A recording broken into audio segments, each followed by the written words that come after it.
Hey guys, tonight we begin in a world with no dragons, no glowing swords, and no epic training montages.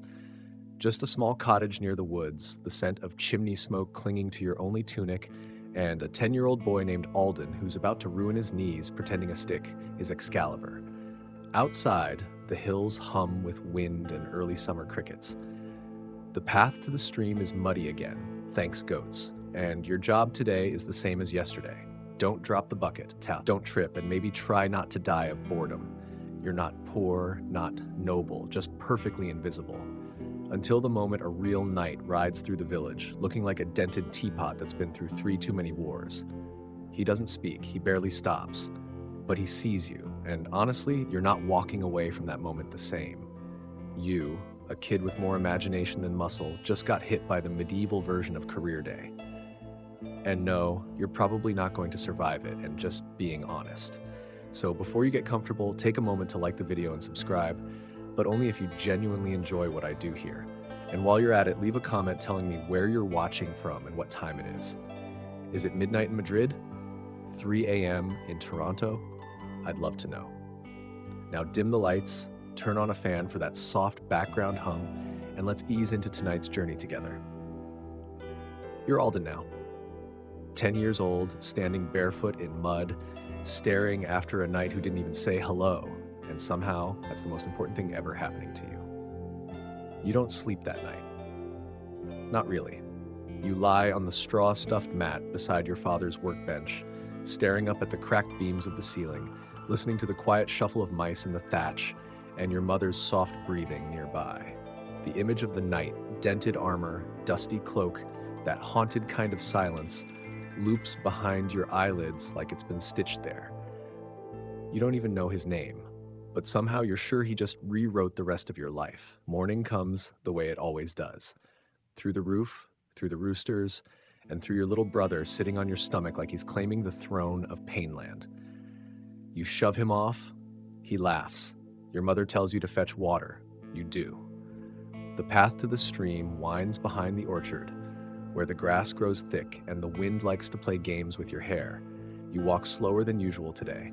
You stop at your favorite flat rock, where you used to pretend you were a merchant counting coins. Today, the pebbles feel heavier. You don't want to trade, you want to train. So you start.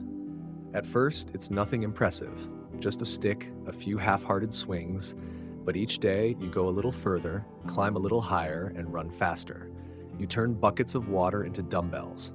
You hack at tree trunks like they owe you rent.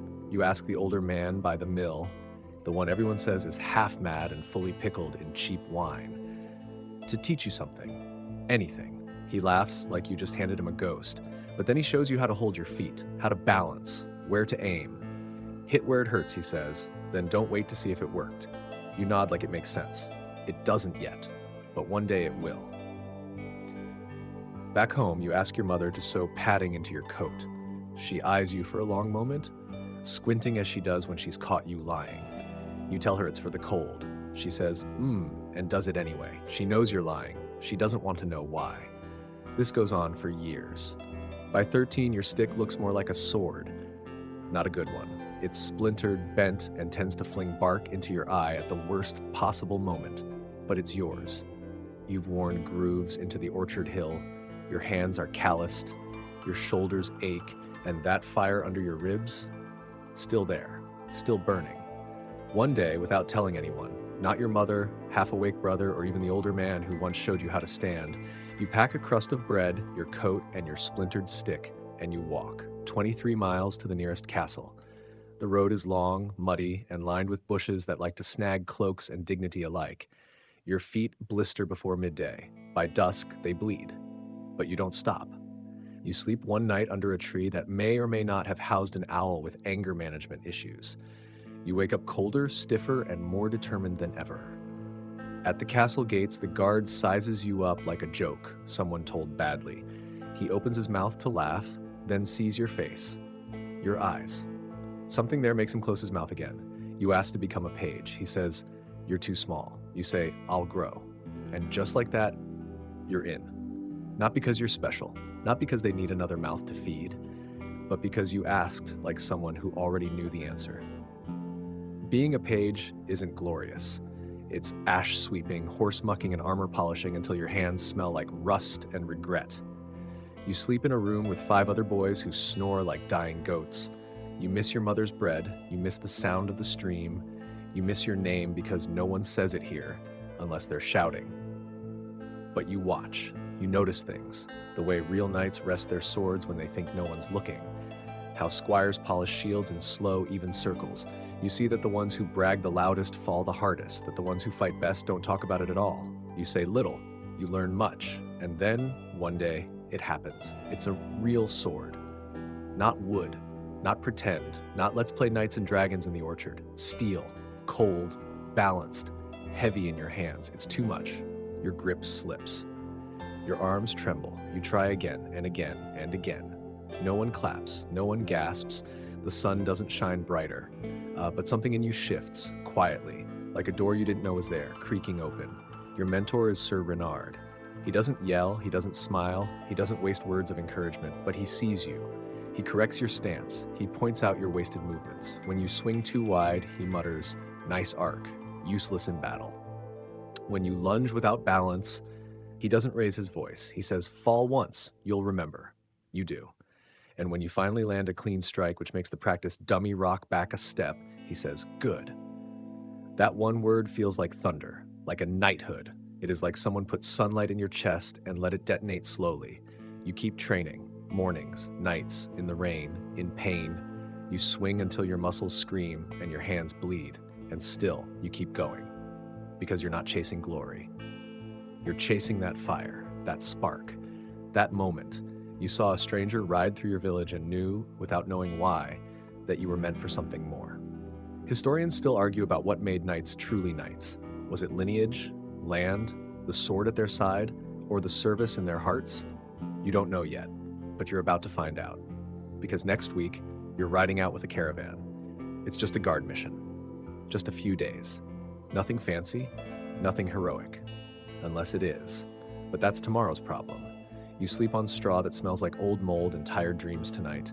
You hold your wooden sword, still not ready to let it go, and whisper to yourself the same thing you've whispered for years. One day. And maybe, just maybe, that day has already begun.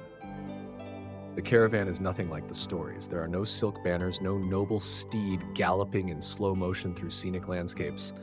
There's rain, a lot of it. There's mud so thick it tries to steal your boots every 10 steps. And there are oxen, slow, moody oxen who somehow fart in sync like it's part of their defense strategy. Your job? Ride behind the carts, keep watch, and pretend you're not terrified out of your slightly patched tunic. You're 15 now. Technically, you're still a squire, but you've been given the honor of real responsibility alongside 3 older boys who've already seen the sharp end of a spear. They don't talk much. One snores while awake, another sings to his sword, the last mutters to himself about soup. You start to wonder if this is what greatness looks like. It smells like wet wool and regret. The merchant in charge doesn't trust any of you, which, to be fair, is wise. His wagons are full of dried fish, linens, and one crate that jingles suspiciously. You don't ask. You keep your hand near your sword, not because you expect glory, but because the world is bigger, messier, and more dangerous than you ever imagined from the Orchard Hill. That night, you sleep in a barn, not next to horses, that'd be too fancy. No, you get the corner where chickens roost above you and bless you with nightly droppings. Your blanket is thin, your breath fogs in the air, and still, despite the cold and clucking, you feel something like pride. You're doing it. You're doing it. Then the thieves come. It's not a grand ambush, not masked bandits leaping from trees, just 2 desperate men with sharp knives and empty eyes. They don't shout, they don't make speeches. They move through the mist like hunger-given shapes. You freeze at first, not because you're scared, though you are, but because your feet won't move. Your hands feel like stone. The older squires react faster. One shouts, another lunges and misses. The third falls flat, trying to draw his sword. Chaos. Noise. A donkey brays like it's singing back up to disaster. You don't remember pulling your blade. You do. It's awkward. Sloppy. You slip on a wet straw and swing too wide. But it's enough. Just enough to make one thief flinch. Just enough time for the others to regroup. Together, you chase them off. No kills, no heroics, just bruises, scrapes, and a slice on your arm that you won't notice until later. The merchant doesn't thank you, he grunts. But when the caravan reaches its destination, he gives you a nod, a single, silent acknowledgement that says more than any applause ever could. You didn't run, he says. It stays with you, those 3 words, like armor for your soul. You return to the castle changed, not taller, not stronger, but steadier, like your bones are lined with something new, something earned. Sir Renard sees it. He doesn't comment. He gives you more complex drills and longer hours, which in his language means he's proud. And then the battlefield. You're 16 now, not a knight, not even close. You've been assigned to the back line, no weapon in hand, just orders to carry water, deliver messages, and hold the reins of war horses for those doing the bleeding. It should be safe. It isn't. The field smells like smoke and iron and something older, darker, fear, maybe, or memory. The clash begins before you're ready. You try not to flinch every time a horn blows. You grip the reins so tightly that your knuckles ache. When someone shouts your name, you run, dodging carts, ducking arrows, you probably imagine, breath hitching like it's afraid to move forward. You see Sir Renard ride out. No battle cry, no dramatic charge, just quiet certainty. A man who's done this too many times to pretend it's noble. He vanishes into the chaos. You wait. You deliver water. You carry a wounded soldier to the rear. He's no older than you. His leg is a mess of blood and cloth. He looks at you and asks, "Did I do something worth remembering?" You lie. You say yes. He dies before sundown. That night, you sit under a tree, alone, hands scrubbed raw, still feeling wet. You don't cry. You stare at your sword, untouched in its sheath, and wonder if this is what you were chasing. If this is the spark you felt when you were 10. Sir Renard finds you. He doesn't speak. He sits beside you. After a while, he says, "A sword is the last thing a knight should be known for." You nod. You don't understand? Not yet, but the words find a home somewhere deep. Weeks later, you're assigned to stable duty. It's a punishment for some, but it becomes something else entirely for you. Her name is Mare, a horse with patchy fur, one torn ear, and the personality of a retired war veteran who's seen too much and will not be bribed with apples. She tests you, bucks, pulls. She stops mid-step like she's reconsidering your entire existence. You don't force her. You speak softly. You wait. After a week, she lets you ride. After 2, she listens. This, not a sword, not a title, becomes your first real bond, something earned, something real. You groom her yourself. Refuse to let the pages touch her. Some knights laugh, others don't. A few start doing the same. It's a quiet kind of respect, the best kind. Then, one morning, you're summoned to court. The lord of the castle, high-born, sharp-eyed, constantly vaguely annoyed, asks your name, asks what you want. You say, "To serve." He frowns. "Not to rise," you answer. "If the rising does not serve, it is not rising." Behind him, someone smiles. Someone else writes your name on a ledger.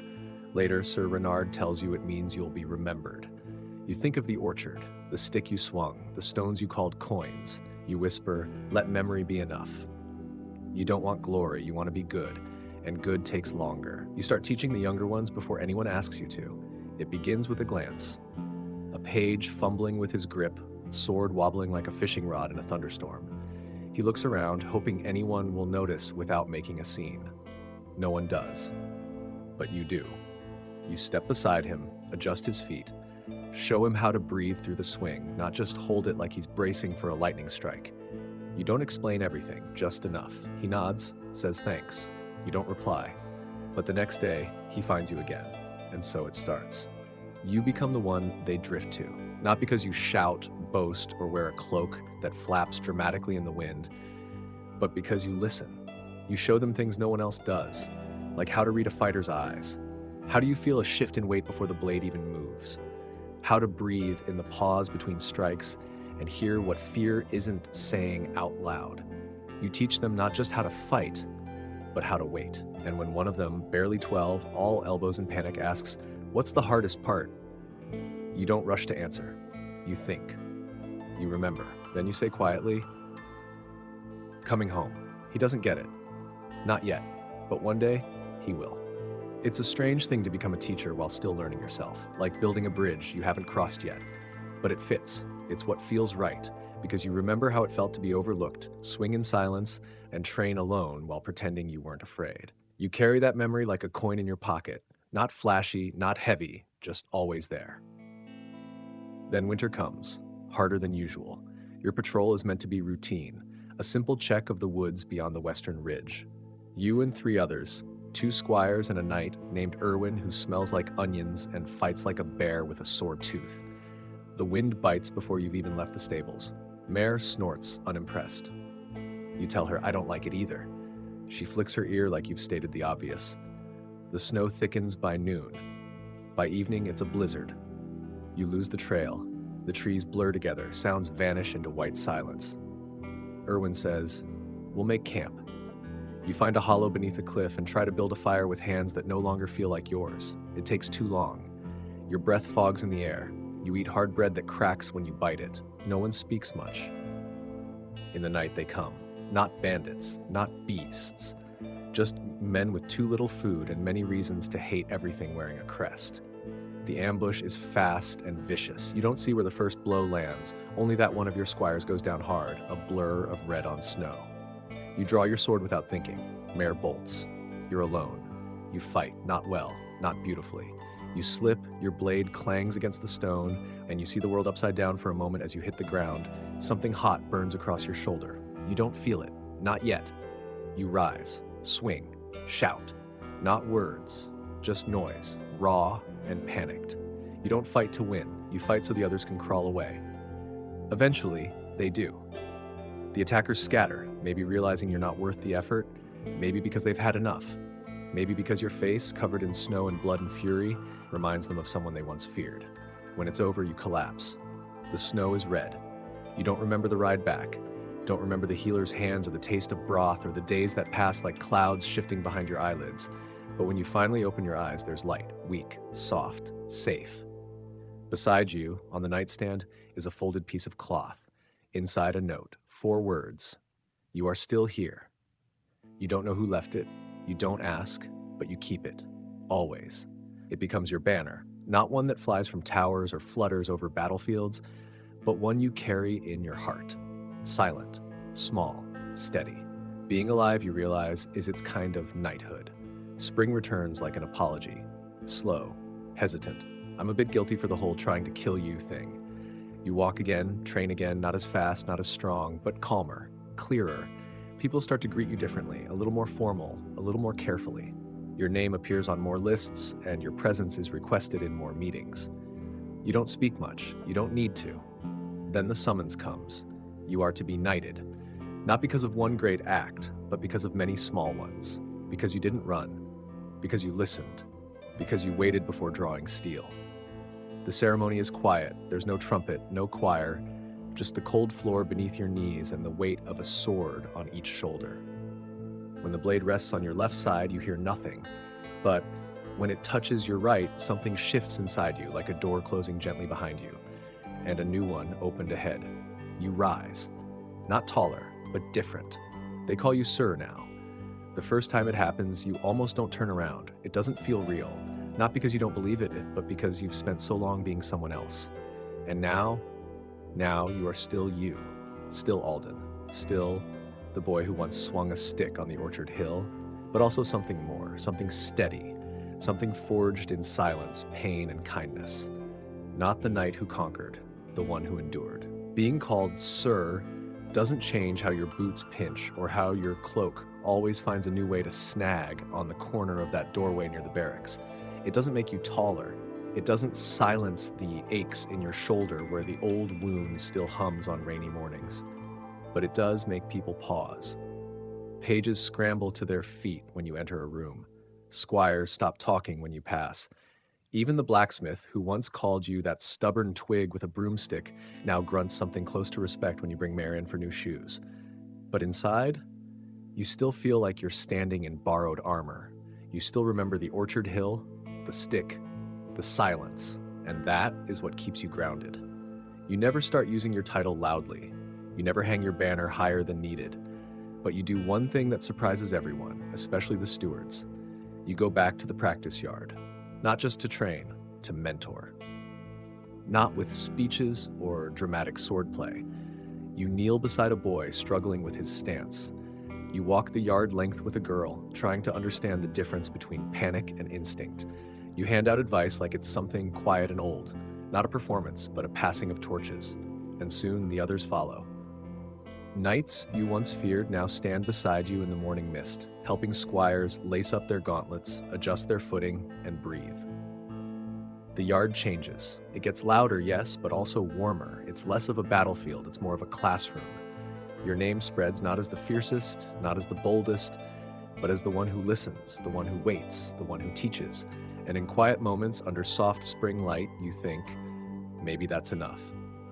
But peace, as always, is a guest who never unpacks. One cold morning, the castle is struck with news. A neighboring fief, one with whom relations have always been tense, has called for aid. Not war, not yet, but tension crackles like dry wood. You're asked to lead a patrol. It's not a raid, a message, a show of presence, of steadiness. You ride with 6 others, including 2 newly knighted squires who still polish their boots twice daily and believe courage is louder than fear. Mare carries you like a river carries memory, smooth, stubborn, unwavering. The land you ride through is different. Thinner trees, longer shadows, villages where shutters close when you pass. You're not here to threaten, but still you're watched. You set up camp near a hill crest. The wind bites harder here. The fire is reluctant and the food is worse. You chuckle when one squire complains about the hard bread.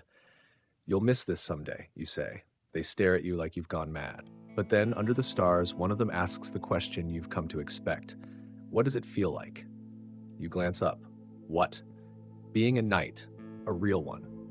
You don't answer right away. Instead, you say, you remember how it felt when someone first called your name respectfully?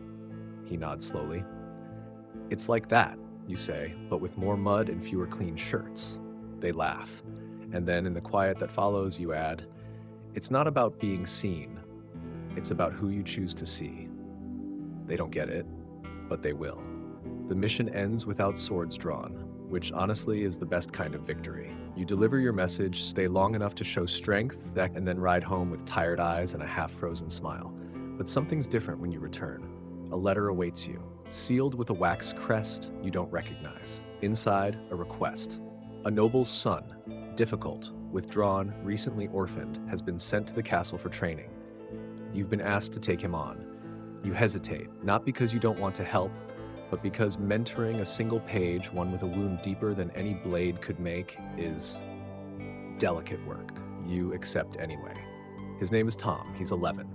Sharp-eyed, quiet, furious in that way only grieving children can be. He doesn't listen well. He hasn't spoken at all for days. You don't push. You let him shadow you. You hand him a broom, a wooden sword, and a shield too big for his arm. You show him how to sweep, then how to hold the blade, then how to keep still. Weeks pass. He begins to ask questions. The simple ones at first are about armor, horses, and the best place to nap without getting caught. Then deeper ones. Did you ever want to quit? Yes. Did anyone ever say you wouldn't make it? Many. What do you do when it still hurts? You pause. Then say, you teach someone else how to carry it. He doesn't reply, but he follows you closer after that. One day after sparring, he waits until the others leave, then looks up and says, I don't want to be a knight. You nod. You don't have to. He tilts his head. Then why are you teaching me? Because you asked. That night, he leaves a scrap of parchment near your bunk. 3 words written in uneven ink. Still here. Thanks. You fold it beside your old cloth, the one with 4 words that saved you once. Years pass. Tom grows, learns, laughs. One day, he teaches a younger page how to hold a blade. You don't say anything. But in that moment, you realize legacy isn't in blood, banners, or battles. It's in the hands that steady others.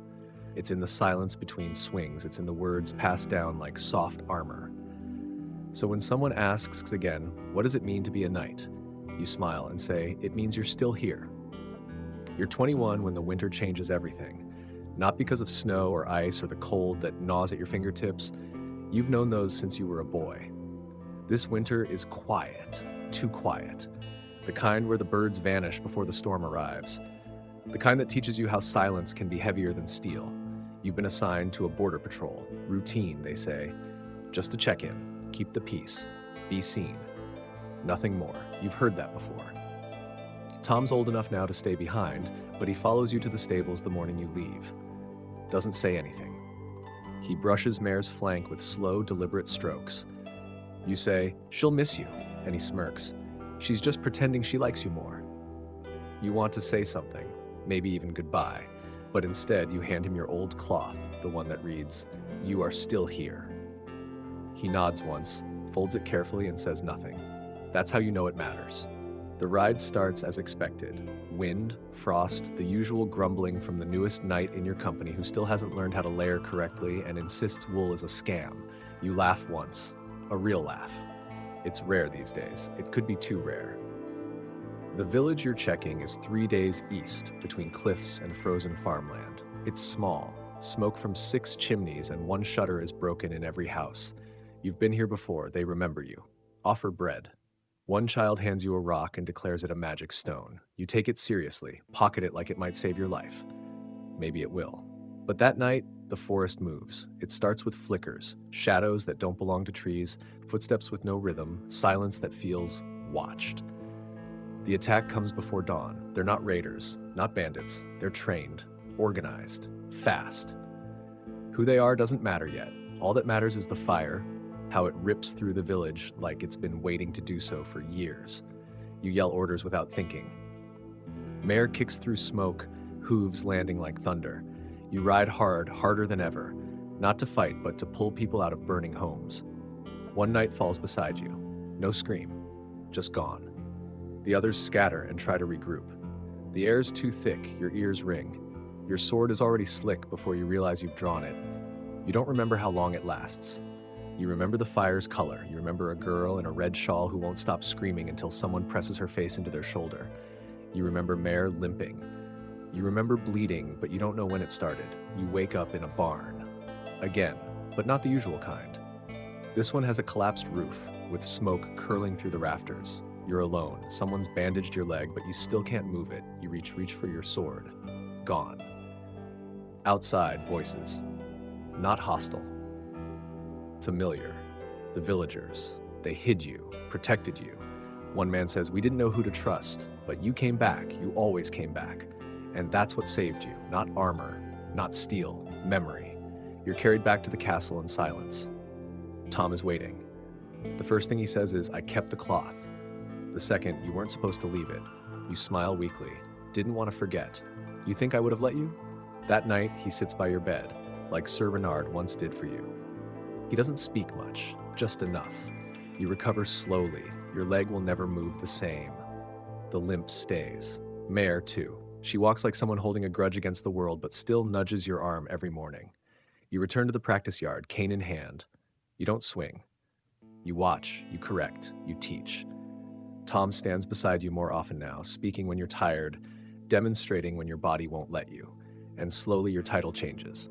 Not officially. But to those who know, the pages, the squires, the wide-eyed recruits, you're not just Sir Alden anymore. You're the last still standing. Because that's what you do. You stay, through fire, through frost, through wounds that never quite close. You stay. One day the king himself arrives, not with the ceremony, just an escort. He asks to speak with you. Not about war, it's not about glory, but about building something new. A school, a place for training, for learning. For growing knights, not just with arms, but with hearts that remember pain, that listen before they speak, that serve before they rise. He wants you to lead it. You ask, "Why me?" He says, "Because the people you've taught are teaching others." Legacy isn't loud, it's steady. You say yes. You say yes. The school opens. It's not grand, not gilded. It smells like sweat, hay, and chalk. It's perfect. Students come from all corners, nobles, farmers, orphans. They train together, eat together, argue over who snores louder. And every night before bed, a story is read aloud, sometimes by Tom, sometimes by you. And always, always, it ends the same way. You are still here. Because that's the lesson in the end. Not how to fight, not how to win, but how to endure, how to carry others, how to stay. And when one of the students, years from now, kneels for their knighthood and asks what they should remember most, you'll smile and say, "Don't let the armor fool you. The real strength was never in the steel." You never thought peace could be noisy, but it is. It hums through the courtyard as students clash wooden swords under the mid-morning sun. It echoes from the dining hall, where someone always manages to spill something loud. It rings through the corridors of the school you built, where your voice, Tom's, or one of the other instructors carries a joke, a reprimand, a quiet piece of advice meant to linger longer than any bruise. You walk these halls slowly now. Your cane taps a steady rhythm, a metronome for the life you helped create. Every creak in your knee, every ache in your shoulder is a familiar song. Pain no longer startles you. It reminds you that you're here, still here. And so are they, the next generation. You see pieces of your younger self in their sharp questions, their clumsy determination. Some are brilliant, some are reckless, most are both, and you let them be. You guide when needed. You step back when necessary. You trust that the soil is rich enough to grow independently. But the past isn't done with you yet. Word arrives one afternoon as a rider, dust-caked, sunburned, and too tense to pretend it's a social call. He brings a message, a request, a warning. An old borderland fortress, long forgotten and half-claimed by vines and moss, has been taken, not by a kingdom, not by war, by silence. Caravans have vanished, messengers never returned, and a scout, one of yours, left weeks ago. No word since. His name was Corwin. You trained him. Ate beside him. Once he patched up his pride after he tripped over a laundry line and tried to claim a squirrel ambushed him. You remember his laugh. You remember that he called you sir, but only because the rules say I have to. And now, he's missing. The King's Council debates, sends letters, forms plans. You don't wait, you ride. Tom will go with you, of course. He's older now, with a scar across his brow and a beard he trims too carefully to admit its vanity. He doesn't ask questions, just gathers supplies. Mare, still stubborn, still limping slightly, snorts as if to say, finally. The journey is longer than expected, not because of distance, but because of what's missing. Villages are quiet, roads empty, no birds, no bells, just wind. And that feeling again, like something is watching from the edge of every tree. You reach the fortress by dusk. It's a ruin. Ivy chokes the gate, the stones look tired. You remember it differently from before in maps and stories and passing mentions from knights who once bled for it. Now it's hollow. You enter carefully, not with fanfare, with silence. The first thing you find is Corwin's horse, tied in the stables, alive, unharmed, but alone. Inside, signs of life, a fire long dead, bread half-eaten, a journal, pages torn out. No blood, no bodies, no answers, just that same quiet. Too thick. Too wrong. Tom says, this place doesn't breathe right. You agree. You split up, only briefly. Tom checks the battlements. You head to the chapel or what's left of it. Once people prayed here. Now the altar is cracked and someone or something has etched strange symbols into the stone. They're not familiar, not magical, but unsettling in their precision, their intent. You hear something behind you, not footsteps, a breath. You turn, sword half drawn, the heart suddenly young again in panic. But it's just Corwin, or what's left of him. He's alive, eyes wide, pale, silent. He doesn't speak, doesn't move. He stares at the altar. You try to reach him, try to speak. He flinches at your voice like it's too loud for the air around him. He mumbles one thing. It listens. Tom returns. He takes one look and curses under his breath. You carry Corwin out. He doesn't resist, but he watches the fortress as a man watches a memory try to crawl back inside him. You don't sleep that night, neither does Tom. The wind keeps changing direction, the trees lean too far inward, Mare won't stop pacing, and somewhere beyond the firelight something scratches the stone. You leave at dawn, ride hard, say nothing. You return to the school 3 days later. Corwin still won't speak more than a word at a time. But he eats, he blinks, he walks without help. You call in healers, historians, priests. No one knows what to name what he saw. But you do, you call it the edge. Because that's what it feels like when peace leans too far forward and almost forgets the fall. The fortress is sealed off, patrolled, quietly forgotten again. The King's Council files it away under unresolved. But you don't, you write it down. Every detail, not for glory, not for fear, but for memory. So when someone asks years from now, what do we do when the quiet feels wrong? You'll have an answer. You'll say, you ride, you look, you listen. Because silence can save, or haunt, or warn. And the duty of a knight, the real kind, isn't just to fight, it's to return, even when others don't, even when the path is lost, even when the story doesn't end cleanly. You close the journal one night with trembling fingers. The stars outside are sharp, the wind was familiar, and you whisper, to no one in particular, we're still here, And for now, that's enough. Some stories refuse to end where they're supposed to. You think you've closed the book, you've sealed the gate, you've ridden home, but memory isn't linear. It loops, it lingers, and so does the quiet. Weeks pass, Corwin recovers, at least physically. He eats, trains, even cracks a joke once that actually makes Tom snort water out his nose. But there's something missing. A pause in his step, a delay in his answers, like his soul hasn't quite caught up to his body. You don't push him. You've learned by now that healing doesn't answer to orders. The school continues.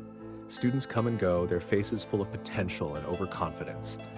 One new recruit calls you Old Sir Alden and immediately regrets it when he's assigned to stable mucking duty for a week. You're not angry, you're just seasoned. With extra crunch. Still, the fortress lingers in your thoughts. Sometimes you dream of it, ivy crawling like veins across stone, the sound of wind that somehow echoes inside your bones. Once you wake up, clutching your sword, half out of bed, heart pounding like it's counting down something. You don't go back, not yet, but something else finds you.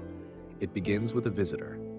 A woman dressed plainly, but carrying herself like she's always halfway between a decision and a sword swing. Her name is Alira. She doesn't bow, doesn't ask for an audience, just walks into the school's courtyard and demands to speak with the one they call the last still standing. You tell her she's found him. She looks disappointed, then intrigued, then amused. She tells you she's a historian, one of the real ones, not a bard, not a storyteller, someone who digs, questions, translates. She's been tracking patterns, disappearances, strange symbols, empty outposts, all of it, she says, started appearing more frequently after the incident at the fortress. Your fortress. She unrolls a map. You see it instantly. A circle. A spiral, really, and at the center is your school. Alira, you ask carefully, why come here now? She looks you dead in the eye, because something is building, and I think your students are the reason it hasn't broken through. You don't know how to respond to that, so you don't.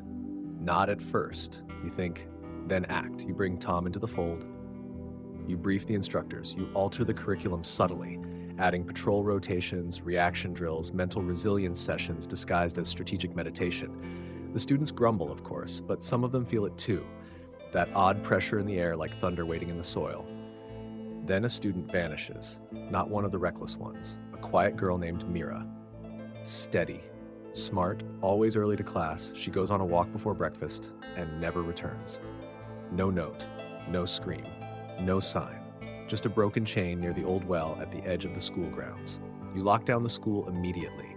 Send scouts. Alira studies the well, finds carvings beneath the moss. Symbols again, sharper this time, more deliberate. You don't wait. You gather a team. Tom, Corwin, Alira, 3 others you trust like breath. And you descend. The well is deeper than anyone knew. Not just a water source, a tunnel, ancient and forgotten. You lower yourself slowly, every creak of the rope echoing like a question no one wants to answer. At the bottom, darkness. Then passageways. Cold, damp, breathing. Yes, breathing. The air moves too deliberately, like it's been waiting. You press on. The walls are covered in more symbols. Not just scratched in, carved with precision. Some are old, some look fresh. Then you hear it. Not a voice, a hum, low, steady, too deep for ears, but too loud for silence. You find her, Mira. Standing in a chamber, eyes open, face blank, hand pressed against the wall like she's listening through it. She doesn't react when you call her name, doesn't blink. Alira steps forward carefully, murmurs something in a language you don't recognize. The hum changes pitch, just slightly. Mira gasps, then collapses. You catch her, she's breathing, pulse strong, but unconscious. You don't wait, you carry her out. The tunnels shift behind you. You don't run, you walk, steady, focused, every step a reminder that fear never rushes when it knows its name. Back at the school, Mira wakes, eventually.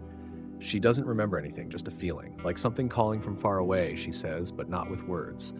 You let her rest. Alira leaves soon after, heading to another ruin she thinks might be part of the pattern. Before she goes, she tells you this. You're not just teaching warriors, you're anchoring something ancient and dangerous. You ask what that means. She smiles. It means the world is quieter when you're standing in it. You don't know whether to be honored or terrified, maybe both. That night, you sit with Tom by the fire. Neither of you speaks for a long time. Then he asks, you think it'll ever end? You shake your head. No, but maybe we get better at holding the line. He nods, then says something that stays with you. Still here, huh? You smile, always, because the world will always need watchers, not heroes. Not legends, just steady hands, open eyes, and people who understand that silence can be the loudest warning of all.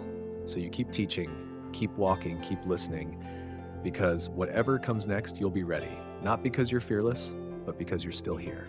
The seasons shift, but that feeling, the one beneath your skin, under the bones, behind the heartbeat, doesn't fade. Something is coming. Not fast, not loud, but steady, like water rising under a locked door. You don't talk about it with the students. You don't want to scare them, not yet. But you see it in their eyes, the ones who pay attention, the ones who feel the air tighten some nights when the wind doesn't quite blow right. You know that look. You wore it yourself once, long ago, when a night you didn't know locked eyes with you and your life quietly set itself on fire. Tom notices it too. He sharpens the drills, less flair, more instinct, less theory, more motion. You don't say it out loud, but both of you are preparing them for something older than war, something that doesn't care about rules or armor or banners. Then the scouts return. Not all of them. 2 are missing. The rest bring maps, hastily drawn, smudged with ash and panic. More ruins. More symbols. Some buried, some carved into cliff sides, one drawn into the dirt of an abandoned village's main road. Massive, deliberate, left like a message, or a promise. The spiral is growing, and the closer it comes to your school, the clearer it becomes. This isn't a curse. It's not even a battle. It's a memory trying to reclaim the world. You call an assembly, not to alarm, to inform. You tell the students the truth, as much as you can, that there are patterns, that old magic, or something close enough to it, is waking. That the school may soon become more than just a place of learning. It may become a line, one they'll have to hold. They're quiet at first, then one voice, a girl named Lyra, stubborn as flint, raises a hand. She says, "Do we get to fight?" You nod, but more importantly, you add, "You get to stand." Because that's what you've learned over all these years. That holding the ground, even when it shakes, is sometimes more powerful than charging into the fray. You divide the school into watches. Everyone has a role. Not just knights in training, pages, cooks, stable hands. This is no longer about titles. This is about survival, about presence, about anchoring the world with human weight. Alira returns days later, eyes wild, hair singed, maps fluttering like warnings. "It's not just growing," she says, "it's listening." You ask what that means. She shakes her head. "I don't know, but it recognizes names now. People, places. It's not a spell, it's a memory with teeth." You double the patrols, triple the meditations. At night, you walk the grounds, not because you expect anything, but because the stars are the only things that haven't changed, and they remind you what stillness feels like, until it breaks. The first breach happens at dawn, a ripple in the air near the western tower. No army, no invaders, just absence. A space that shouldn't be there, like the world forgot to fill it in. You approach, it feels cold, but not in the skin, in the self. Tom reaches out, you stop him, you draw your blade, not to swing, to see if it reflects. It doesn't. No image, no light, just a place that refuses to be seen. Then, a whisper, not words. A loss, grief, hunger. You step back. The air seals itself like a wound, pretending it wasn't there, and that's the worst part. It pretends. That night, Corwin comes to you. "I've seen it before," like he says, "at the fortress." You nod. He continues, "It's not trying to destroy us. It's trying to make us forget ourselves, one piece at a time." And that's when the plan begins. Not to fight, to remember. You start writing, all of you. Journals, letters, stories, songs. Not about glory, about truth, about cold mornings, burnt bread, laughter during sword practice. The weight of Mare's hoof on your boot when she's impatient. The way Tom hums when he thinks no one's listening. You hang the words around the school, pages of memory nailed to wooden beams, ropes of names stretched across hallways, poems whispered into stone, a net of identity, a map of self. When the breach comes again, it presses against those stories and recoils. It doesn't vanish, but it wavers. You build more. The students join you. They write things you didn't expect. "I was afraid when I first came here.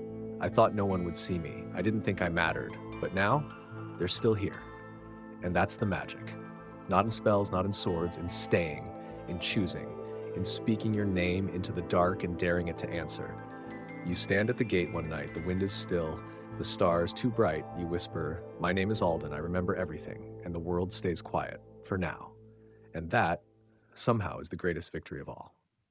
It starts with a name, not yours, one you don't recognize, carved into the school gate during the night, deep and jagged like it was written in panic or fury. It's not a name from your records, not a student, not a knight, but it hums when you read it, like it's trying to remember itself through your voice. Alira reads it once, then goes silent for hours. When she speaks, her voice sounds older than before. "It's a boundary marker," she says. "Old language, the kind we stopped speaking because it started speaking back." You ask what it means. She doesn't answer. That's when you know the spiral has reached your door. The students notice, of course. They're not children anymore. They move differently now, more deliberate, more grounded. You watch Lyra train in the yard, her strikes no longer about power but precision. You see Corwin at the gate each dawn, quiet and steady. You see Tom, always Tom, standing beside you without needing to ask why. You reinforce the school, not with stone, with story. The walls now bear banners made by the students themselves, not of dragons or swords or noble crests, but of their names, their families, their fears, their hopes. One banner reads simply, "I was scared, but I stayed." And then it happens. The sky forgets how to be sky. One morning you wake to silence, not the peaceful kind, the hollow kind, like something has taken a deep breath and is waiting to see if you'll flinch.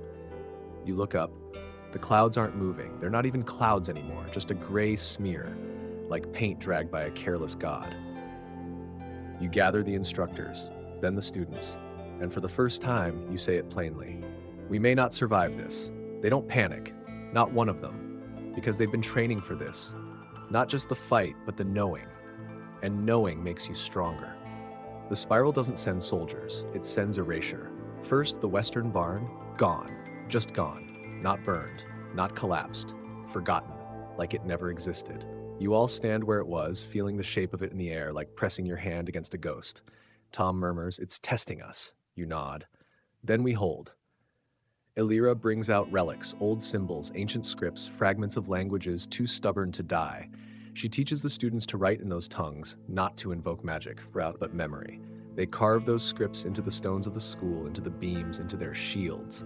You carve one into Mare's bridle. She doesn't like it. You tell her she doesn't have to. She stays anyway. Every night the spiral gets closer. The edges of the world begin to shimmer, not with light, but with absence. You hear voices, not whispers, laughter, familiar, a trick. The spiral uses memory now, twisted, echoed, bait. You almost follow it once. You hear your mother's voice. You were 10 when she last spoke to you, but Tom stops you, just a hand on your shoulder, a reminder you're still here, and that breaks the spell. You make it a rule, never follow a sound unless someone else hears it too. Even then, ask twice. The students adapt. They start wearing bells on their belts, on their wrists, so they always know who is real, who is moving, who is still grounded. One student disappears anyway, just for an hour, then returns, trembling, holding a mirror with no reflection. They say nothing, but they don't sleep for 3 days. The school holds longer than anyone expected, until the day the spiral speaks. Not a voice, a sound, a ringing, low, constant, vibrating in your teeth. It comes from every direction and none, from the walls, the sky, the soil, the bones. Students fall to their knees. Alira collapses. You stand, not because you're stronger, because you're older, and you've heard this sound before. Not exactly, but close, in war, in fire, in grief. It's the sound of something asking, "Are you sure?" You are. You speak aloud. You name every student, one by one. You name every instructor, every page, every stable hand, every horse, every shadow, every silence. You speak until your throat is raw, until your legs shake, until the sound stutters, just for a second. And that's enough. Tom takes your place, continues the naming, then Corwin, then Lyra, then Mira, and suddenly it's not just names. It's stories. It was raining when I first arrived. I thought I was alone. I didn't think I'd survive the winter, but I did. The spiral shrinks, recoils, because it cannot erase what is being named, what is being told, what is being believed in out loud. You fall to your knees, not from weakness, from relief, from release. The sky clears, not entirely, but enough. The barn doesn't return, but a tree sprouts where it once stood. You take that as a win. Later that night, as students sleep, exhausted, tangled in blankets and dreams, you sit by the fire with Tom. You both know this isn't the end. Not really, but it's a pause, a breath, a moment to sit still. He looks at you. Do we tell them what it was? You shake your head. We tell them what they did, he nods. And the fire crackles. Mare snores somewhere behind you. And the stars, the real ones, the old ones, blink overhead. You whisper to the wind, to the spiral, to the story. We're still here. And for now, that is everything. The morning after the sky forgot how to be sky, you wake to the sound of laughter. Real laughter. Not the kind that echoes from the spiral, warped and hollow. This is the laughter of students, raw, unfiltered, and alive. You step into the courtyard, cane tapping against the stone, and see them gathered around Mira, who's attempting to juggle apples with all the grace of a startled goat. One apple escapes her grasp, arcs through the air, and lands squarely on Tom's head. The courtyard erupts. For a moment, the world feels right, but only for a moment, because you know better. Peace in times like these is a borrowed cloak, warm but temporary. Alira approaches, her expression a blend of amusement and concern. They're coping, she says, nodding toward the students. You nod. They're learning. She hesitates before speaking again. The spiral isn't retreating, it's observing. You glance at the horizon, where the sky still holds that unnatural stillness. Let it watch, you reply. We'll give it a show worth remembering. That evening, you gather the students. Not for drills, not for lectures, for stories. You sit beneath the ancient oak in the courtyard, its branches stretching like protective arms overhead. One by one, they share tales, not of battles or victories, but of moments. The first time they held a sword, the first time they fell off a horse, the first time they felt like they belonged. Lyra speaks of her brother, lost to the spiral, and how she still hears his voice in the rustling leaves. Corwin recounts a dream where he danced with shadows, only to wake with soot on his hands. Mira describes a song she can't remember learning, but sings when the night feels too heavy. Each story is a thread weaving a tapestry of resilience. You listen, heart swelling with pride, and an ache you can't quite name. Later, as the fire dwindles and the students drift to their quarters, Tom joins you beneath the oak. They're ready, he says. You shake your head. They're becoming, he chuckles. Always the philosopher. You smile. Someone has to be. The days that follow are a blur of preparation, not for war, for remembrance. Alira teaches the students to inscribe their stories into talismans, stones, bits of wood, scraps of cloth. They place them around the school, creating a barrier not of walls, but of memories. You watch as they work, hands steady, eyes determined, and you feel hope. But hope is a fragile thing. One night the spiral reaches out, not with force, with temptation. It manifests as a doorway in the eastern wall, an archway of light and shadow, pulsing with a rhythm that matches your heartbeat. You approach, drawn by a pull you can't resist. Inside, you see her, your mother. She smiles, arms open. Alden, she whispers. Your feet move of their own accord. But then a voice, Mira's. Strong, clear, real. Sir Alden, you blink. The doorway flickers, your mother's image wavers. You step back, the archway collapses into dust. Mira stands behind you, eyes wide. Don't trust the spiral, she says. You nod, heart pounding. I won't. The next day, you call a meeting. We can't face it alone, you tell them. We need allies. Messages are sent to neighboring schools, to old friends, to anyone who will listen. Some respond, most don't. But a few arrive. A healer from the north, carrying herbs that glow with inner light. A warrior from the east, her armor etched with prayers. A bard from the south, whose songs can make stones weep. They join your ranks, bringing with them stories, strength, and solidarity. Together, you prepare, not for battle, for endurance. The spiral doesn't attack, it waits, watches, learns, and then it changes. One morning, the school is surrounded by mist, thick, impenetrable, alive. Voices whisper within it, echoing fears, doubts, regrets. Students falter, some fall, but most stand. They hold their talismans close, recite their stories, sing their songs. The mist recoils. You realize then the spiral feeds on forgetfulness, on silence, on erasure, and your greatest weapon is memory. You gather the students once more. We are the sum of our stories, you tell them. As long as we remember, we endure. They nod, eyes shining. That night, you dream of the spiral, of its hunger, of its loneliness. You wake with a start. You wake with a start, a Thar enemy. You share this with Alira, she considers. An entity that consumes to fill a void, she muses. Perhaps it seeks connection. You devise a plan, a risky one. You approach the spiral's edge, talisman in hand. You speak, not of defiance, of understanding. You share your story, your fears, your hopes. The spiral responds, not with words, with emotion, a wave of sorrow, of longing, of gratitude. The mist dissipates, the sky clears, the spiral retreats, not defeated, acknowledged. You return to the school, the students cheer, but you raise a hand. This isn't an end, you say, it's a beginning. They nod, understanding. In the days that follow, life resumes. Classes, training, laughter.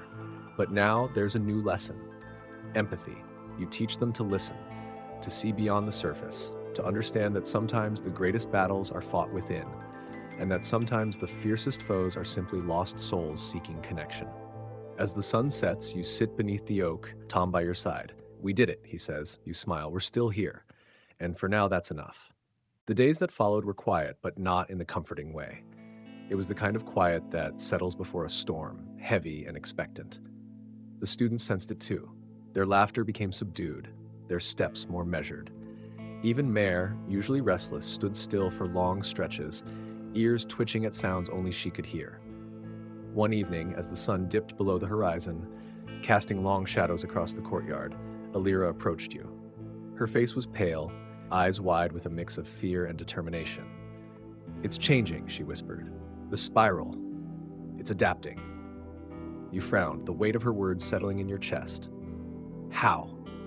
She unrolled a parchment, revealing symbols that pulsed with a faint, eerie glow.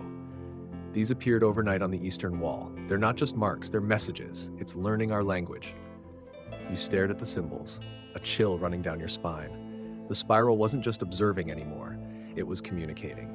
That night, sleep eluded you. You sat by the fire, the flames casting dancing shadows on the walls. Tom joined you, his expression grim.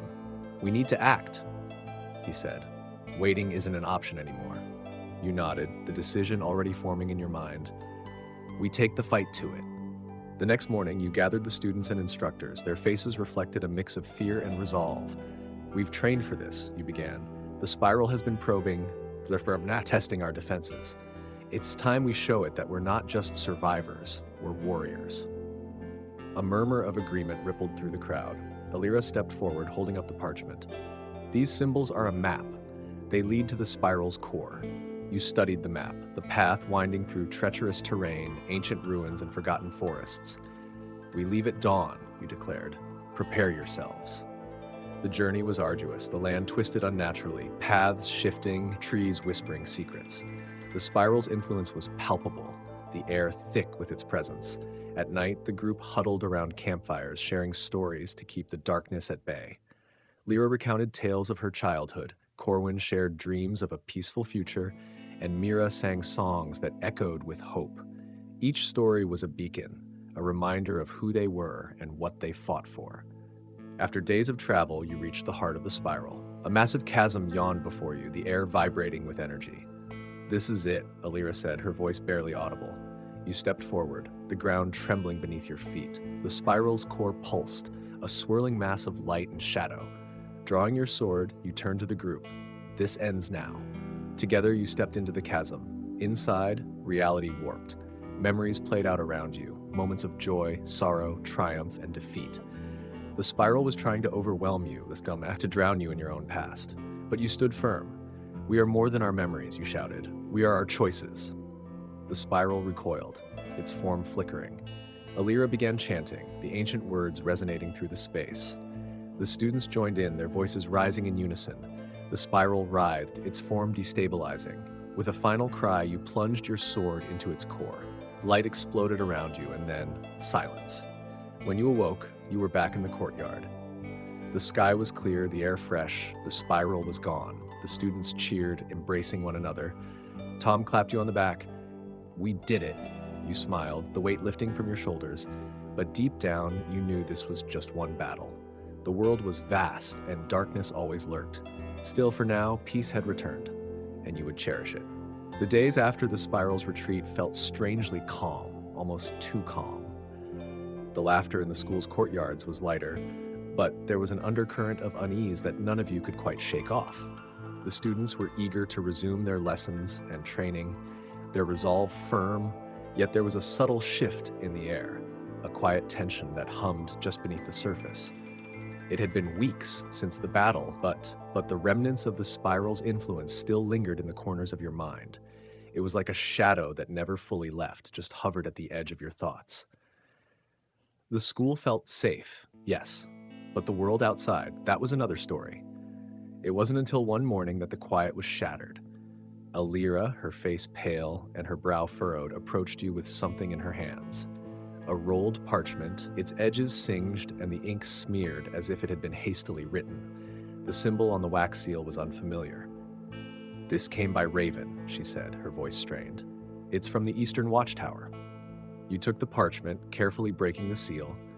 As your eyes scanned the cryptic writing, a chill ran down your spine. It was a warning, yes, but it was more than that. It was a call to action. The message spoke of an anomaly, a new form of manipulation from the spiral, one that didn't erase or consume, but instead altered. It was adapting. "They're calling it the shifting," Alira said, her voice trembling. "The spiral's influence is evolving. It's not just erasing history anymore, it's changing it. Shifting reality, reshaping memories." You felt the weight of her words settle on your shoulders like a 1,000-pound boulder. The spiral wasn't done. It had merely changed its strategy, and you had to be ready for it. Ukora gathering. Grez. All the instructors, senior students, and the council met in the Great Hall. The air was thick with unease. The words that passed between you all were heavy with fear and determination. You couldn't afford to waste any time. It was clear now. It was clear now. The spiral wasn't just lurking in the shadows, waiting for an opportunity to strike. It was already here, and it was getting smarter. Tom's voice broke through the tension as he spoke, his words steady and resolute. "We need to fortify the school, not just with walls or magic, but with something deeper. The spiral is attacking our very sense of self, our memories. We need to anchor ourselves, to create a foundation that it can't manipulate." Alira nodded in agreement. "We can't fight it with brute force alone. We need to reinforce our identity, our personal histories. The spiral is using our own doubts and fears against us. We have to remind ourselves who we are." You made a decision. The students would work together, not just on physical defenses, but on their memories. You instructed everyone to create personal totems, objects that symbolized their essence, their true identity. A necklace, a ring, a token, something they could carry with them, something that could never be altered by the spiral. These totems would serve as anchors, reminders of who they were, of where they came from, of what they stood for. In addition to that, you organized nightly sessions where the students and instructors would gather and share their stories. Not tales of glory or battles won, but the simple, quiet truths of who they were. The stories of their childhood, their families, their hopes, and their fears. The more they shared, the more they reinforced their sense of self. You made it a rule. No one would leave the circle until they had shared something real. For a while, it seemed to work. The students became more grounded, more aware of themselves. The subtle manipulations that the spiral had inflicted began to recede. The strange occurrences, memory loss, distorted perceptions became less frequent. You breathed a sigh of relief, thinking that perhaps you had finally found a way to keep the spiral at bay. But then the reports started coming in. Not from your school, but from villages and towns in the surrounding regions. Entire communities were experiencing something far worse than before. People were not just losing memories, they were forgetting themselves entirely. Families no longer recognized each other. Landmarks shifted places, faces, names, even places vanished as if they had never existed. The spiral wasn't just attacking one place, it was spreading, infiltrating the very fabric of reality. The boundaries between what was real and what was imagined were blurring, and no one knew how to stop it. You had to act quickly. You sent scouts beyond the school, asking them to map out where these anomalies were appearing. The patterns were unsettling. The spiral was not confined to one area. It was everywhere. Every town, every village, every corner of the realm had felt its touch. It was as if the very world was unraveling at the seams. Alira, ever the scholar, worked tirelessly to decipher ancient texts and artifacts that might offer a clue about the spiral's origins and weaknesses. She came to you one night, her eyes bright with the excitement of discovery. "I think I've found something," she said. A reference to something older than the spiral. a force that existed long before any of us were born. It's called the Veil. It's said to be a boundary that separates the physical world from the realm of the unknown. The spiral isn't just a force of destruction, it's a tear in the veil, a fracture in the fabric of reality. You took a deep breath, trying to make sense of what she was saying. So, the spiral is trying to merge the two worlds? To tear down the veil? Yes, she replied, her voice trembling with the weight of the revelation. And if it succeeds, everything will be consumed. Our memories, our identities, our very existence. The world as we know it will cease to be. The urgency of the situation became clear. You couldn't afford to wait any longer. The spiral was no longer just a threat, it was an existential crisis. You gathered your most trusted allies, those who had been with you from the beginning, Tom, Corwin, Alira, and a select group of the most skilled students. Together, you would journey to the heart of the spiral's power, the source of the tear in the veil. It was a risk, but it was the only option. If the spiral was going to destroy everything, you would have to face it head-on. The journey was long and treacherous. The land became distorted the closer you got to the epicenter of the spiral's power. Rivers flowed backward, the sky twisted in unnatural patterns, time itself seemed to bend, but you pressed on, and when you finally arrived, you found it. The tear in the veil. It was like standing at the edge of a chasm that led into oblivion, a swirling vortex of light and shadow, constantly shifting, pulling at the edges of reality. This was it. You turned to Tom, your old companion, your friend. "Are we ready?" you asked, knowing this would be the final battle. Tom nodded. "We've been ready for this since the beginning." And so, together, you stepped into the breach. The world shuddered, and everything you thought you knew about yourself, your world, your reality, was about to change forever. The moment you stepped into the breach, everything around you warped. The world you had fought so hard to protect, your school, your people, your very identity, seemed to crumble in an instant. You were no longer standing on solid ground, but floating in a void that bent and twisted with every movement, as if reality itself was breaking apart at the seams. Colors bled into each other, sounds echoed strangely, and time became a distant concept, warping around you like an ancient spell unraveling. The spiral had pulled you into its realm, a place where nothing was fixed, nothing was stable. Here, memories weren't anchored, they were fluid, constantly shifting, taking on forms that weren't your own. You could see Tom standing beside you, but his form flickered like a faulty lantern. One moment, the man you knew, the next, a younger version of himself, eyes wide with innocence and wonder. "Alden," Tom whispered, his voice muffled by the distortion of the world around you. "Do you remember our first mission together? The Wyvern in the Northern Peaks?" His voice wavered as though it were coming from far away, from another life entirely. You swallowed hard, trying to focus through the haze. "I remember," you replied, the memory feeling distant, like it belonged to someone else. "You almost lost your arm, and I had to drag you back to camp." Tom's laugh was barely a sound, but it reverberated around you, making the shifting air feel almost solid. "And you saved me, just like you always do." You didn't respond. There was no need. The spiral was testing you, forcing you to confront not just your past, but the versions of it that it could manipulate. Everything you thought you knew about yourself was in question. Then, Alira appeared. Her form was steadier, grounded even in this shifting nightmare. She carried a glowing orb in her hands, its light flickering with the intensity of a heartbeat, illuminating the path ahead. "This is it," she said, her voice steady despite the chaos around you. "This is the core, the heart of the spiral. We have to destroy it if we are to stop this." You could feel it, the core pulsing in the distance, sending waves of distorted energy through the air. Every step you took felt like wading through thick mud, the ground beneath your feet soft and unreal. The core, a swirling vortex of light and shadow, stood like an unspoken promise in the center of the chaos. It wasn't just a force of destruction. It was alive, aware, and it knew who you were. It knew your weaknesses, your doubts. It was feeding off them, drawing power from your own fears. Alira began chanting in an ancient tongue, her words flowing over you like a protective shield, warding off the spiral's attempts to invade your mind. You took a step forward, drawing your sword. But as soon as you did, a voice echoed through the air, your own voice, distorted, twisted. "Alden, why do you resist? You could have everything. Just give in. Let the spiral show you what you truly are, what you could be. You froze.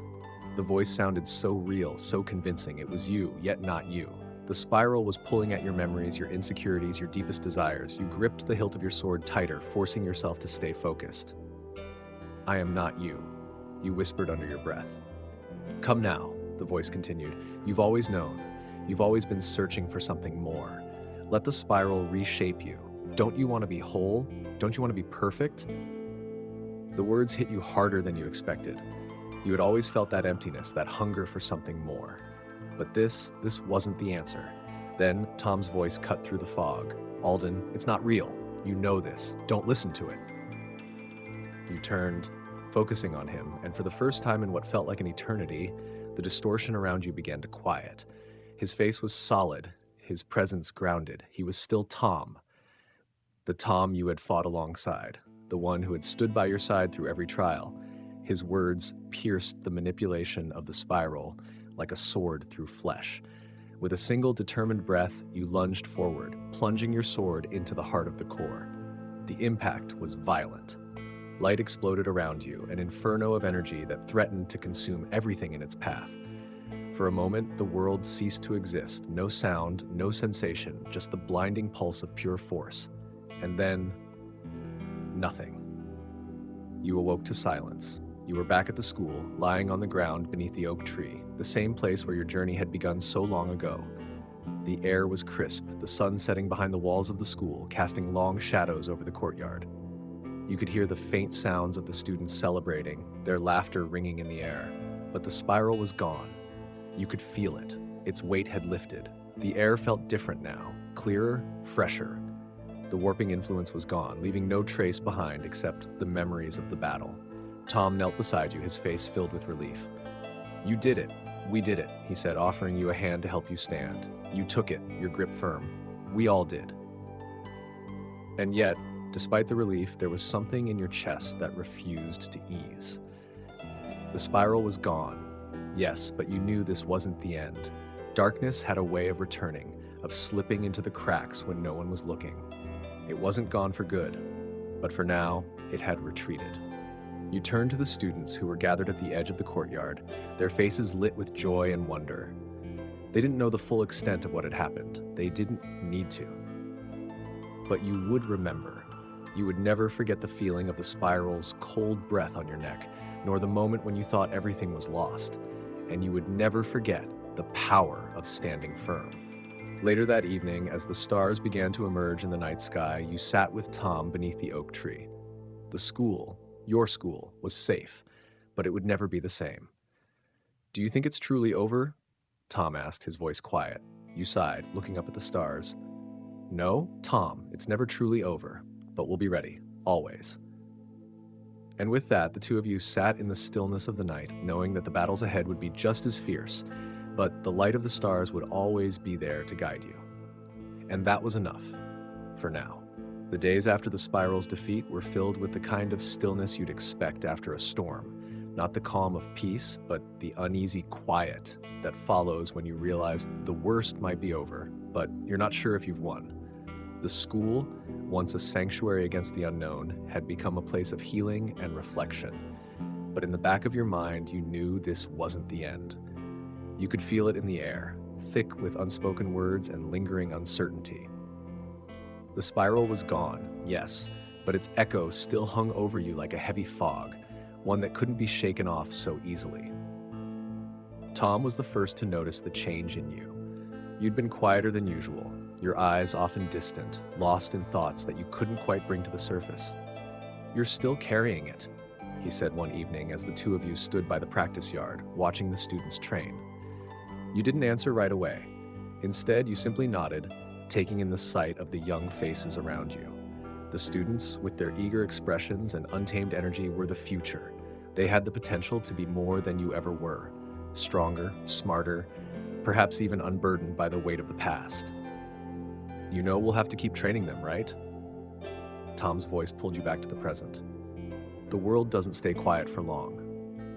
I know, you replied, your voice hoarse, but the quiet is louder than anything I've ever heard. Tom didn't press the matter, But you could tell by the way he looked at you that he understood. He always understood. The spiral's influence might be gone, but its scars remained, carved deep within your bones. The fight had taken its toll, and the worst part was the uncertainty. How could you rebuild when you weren't even sure what you were building against? That night, after the students had gone to bed and the fires had dimmed, you found yourself wandering the halls of the school, drawn to the courtyard where it all began. The oak tree, now older, its roots deeper, stood firm as always. You leaned against it, letting the cool night air brush against your face. The stars were clearer than ever, their light seeming to pierce through the darkness of the night. But there in the quiet, you could hear it again, the whisper. Not the spiral's voice, but something deeper, more primal. The feeling of the world bending and warping around you, like it was waiting for something. Alira, you muttered to yourself. It's not over, is it? You weren't sure who you were asking, the night, the tree, or yourself, but you knew the answer before it even came. It wasn't over. The spiral was just one chapter, one dark force, but there were always others, always things waiting in the shadows, waiting for their moment to strike. You had fought to survive the first wave, but you knew that survival alone wouldn't be enough. The next morning, you called the council together. The war with the spiral might have been over, but something told you that it wouldn't be the last fight. You had been training your students to defend against the spiral. But what about what came after? What came when the peace was just a lull, a brief pause before the real test? Tom, Alira, and the others gathered around the table, their faces etched with concern. You felt the weight of their eyes on you, but there was no judgment there, only understanding. They knew what you were about to say. They had felt it too. We need to prepare for something bigger, you said, the words heavy on your tongue. We can't afford to wait until we're caught off guard again. The spiral was just a symptom of something worse, and we need to be ready. Tom shifted in his seat. What are you suggesting? I'm suggesting we build a new kind of training, he replied. Not just for combat, but for the mind. We've fought against the spiral's influence on our memories, but we haven't fought the deeper dangers yet. What happens when our own minds betray us? When we forget who we are, or worse, become something else entirely? Alira's eyes widened as the implication sank in. You're talking about mental resilience. Not just physical defense, but mental fortitude. You nodded. Exactly. The spiral tried to break us down by taking our memories, by warping who we are. But there are worse things than that, things we can't even imagine yet.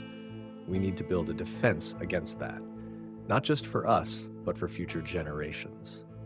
A murmur of agreement passed through the room. They all understood now. It wasn't enough to be strong in body. You had to be strong in mind, and so a new path began to take shape in that moment. The next few weeks were dedicated to designing this new curriculum, one that combined physical training with mental discipline, meditation, reflection, storytelling, memory exercises. You enlisted the help of mages, historians, and scholars to create a framework that would help the students not just survive the battles to come, but thrive in the face of them. But even as you threw yourself into this new mission, that feeling of unease never fully left you. The students trained harder than ever before, learning to defend not just with swords and shields, but with their minds, their memories, and their very identities. Yet you couldn't shake the thought that something more insidious was on the horizon. A threat that wasn't so easily seen, one that would slip past their defenses if they weren't careful. The whispers grew louder. One night you woke with a start. The moon was high, casting pale light over the school, but the darkness felt different now, more oppressive, as if the shadows had begun to stir. You threw on your cloak and stepped into the courtyard, your breath clouding in the cool air. There, standing beneath the oak tree, was someone you hadn't expected to see. Corwin. His face was gaunt, his eyes wild as though he had been walking in his sleep. Corwin? You asked, your voice steady, though your heart raced in your chest. What are you doing here? He turned to you slowly, his movements jerky. It's happening again, Alden, he said, his voice low. I saw it, in the dream. The spiral's not gone. It's been waiting, and it's not just in the past, it's in the future. It's coming. Your heart skipped a beat. What do you mean? He took a deep breath, his eyes scanning the courtyard as though he expected something to appear from the shadows. We're not done yet. The spiral was just a piece. Something worse is coming. It's already inside of us. The chill that ran through you was unlike anything you had felt before. This wasn't a fight for survival anymore. This was a fight for something far greater. A fight for the future itself. We have to be ready, you whispered to the night. The next few days felt like they were stretching out longer than the seasons ever could. Every morning you woke with the same tightness in your chest, a sense of urgency gnawing at your insides. It was as if the world was holding its breath, waiting for something, anything, to happen. The unease that Corwin had spoken of, the nagging sense that something far worse than the spiral was coming, lingered in the air like a storm on the horizon. The school, though bustling with the energy of students learning and training, had a different atmosphere now. The laughter was quieter, the voices more cautious. You could feel it even in the way the students moved, more purposeful, more aware. They were ready for battle, yes, but now they were preparing for something far more insidious than anything they'd faced before. Something that wouldn't just take their lives, but could erase everything they were. You couldn't let it happen. You couldn't let them lose themselves. You spent your days with the students, watching them as they practiced, as they strengthened not only their bodies, but their minds. The new curriculum was in full swing, with everyone working together to learn how to defend their memories, their very identities. Every night after the drills, you gathered them around the fire and shared stories, making them speak aloud their fears, their hopes, their deepest memories. You made them anchor themselves to who they were, giving them a foundation they could fall back on when the world around them began to bend. But despite all this, despite the walls you were trying to build, there was still a sense of foreboding in the air. The presence of something ancient, something old enough to know every secret you had ever whispered to the darkness, was growing stronger. You could feel it in the crackle of the fire, in the tension that hung between you and your students, in the way their eyes darted to the horizon as if something was calling to them from the distance. And then it came. It wasn't sudden, not a rush or a roar. It was subtle at first, a shift in the air, a slight distortion in the sky, but it was enough. Enough to make your stomach drop, enough to make your heart race. The world seemed to bend in on itself, pulling tighter and tighter. You could feel the spiral's influence again, but this time it wasn't just about memory. This time it was something deeper, something more primal. The primal, like the fabric of reality itself, was being torn apart at the seams. You called an emergency council. Tom, Alira, Corwin, and a few other trusted members of your inner circle gathered in the Great Hall, their faces grim as they surveyed the situation. You could feel their fear, but it was tempered with resolve. They had seen this before. They knew that fear could not be allowed to take hold. "We're not ready," Tom said, his voice low, eyes scanning the maps on the table, looking for a solution that wasn't there. "We can't fight something that doesn't fight by the rules. We can't fight something that doesn't need to follow the laws of nature." You stood at the head of the table, looking down at the map, tracing the edges of the regions that had been affected by this new anomaly. Every place marked was a place where reality had been compromised, where people had started to forget, where things had started to slip between worlds. The spiral had never been this powerful before. Whatever it was now, it was beyond anything you had ever imagined. Alira spoke next, her voice steady but her hands shaking. "I've been studying the symbols again. There's something in them. Something different. They're not just marking locations. They're creating connections. They're creating anchors for the spiral. If we don't act fast, it will begin to merge these pockets of altered reality into one. And then it won't just be memories that are lost. It will be the entire world." Your mind raced as you thought about what that meant. The world you knew, the world your students knew, was slowly unraveling. The spiral wasn't just a force of destruction. It was a force of unmaking. It could erase existence itself, piece by piece, until there was nothing left but fragments of a life that no one could remember. "We have to stop it," you said, your voice firm, cutting through the tension in the room. "We need to find the source. We need to destroy it before it consumes everything." Corwin, who had been silent until now, looked up at you. his face pale but determined. "We can't do this alone. We're too small, too vulnerable. If we try to take this on by ourselves, we'll be swallowed up." He was right. You couldn't fight this alone. The spiral had grown too powerful, too interconnected. You needed allies. And not just any allies. You needed those who had seen the spiral's true nature and survived its touch. You needed those who understood what it meant to fight against something that didn't just take your life, but took everything that made you who you were. "We need to call for help," you said, turning to Alira. "We need to reach out to the memory halls, to the leaders in the neighboring kingdoms. We need to build a coalition strong enough to resist this." She nodded, already scribbling down notes, her mind working 1,000 miles a minute. "I'll send out the messages. I'll make sure we're prepared." For the first time in a long while, there was hope, but it was tempered by the harsh reality that this was only the beginning. You were not just defending a school now. You were defending the very fabric of existence itself. The days that followed were a whirlwind of activity. Messengers were sent, alliances forged, and preparations made. The students continued their training, but now there was a sense of urgency in their movements. They knew what was at stake, and they were ready. The bonds you had built with them, the trust you had cultivated, would be the foundation of the resistance. On the eve of the coalition's arrival, you stood alone in the courtyard, staring up at the stars. They had never seemed so far away, so unreachable.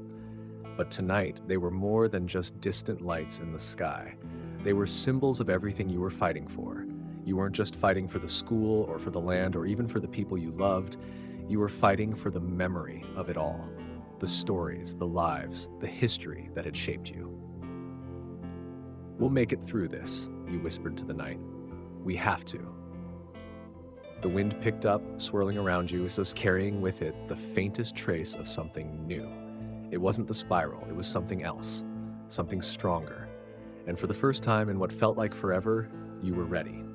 The sun hung low in the sky, casting long shadows across the courtyard, as the first of the Allied forces began to arrive. You stood at the gates of the school, watching the horizon as the riders approached.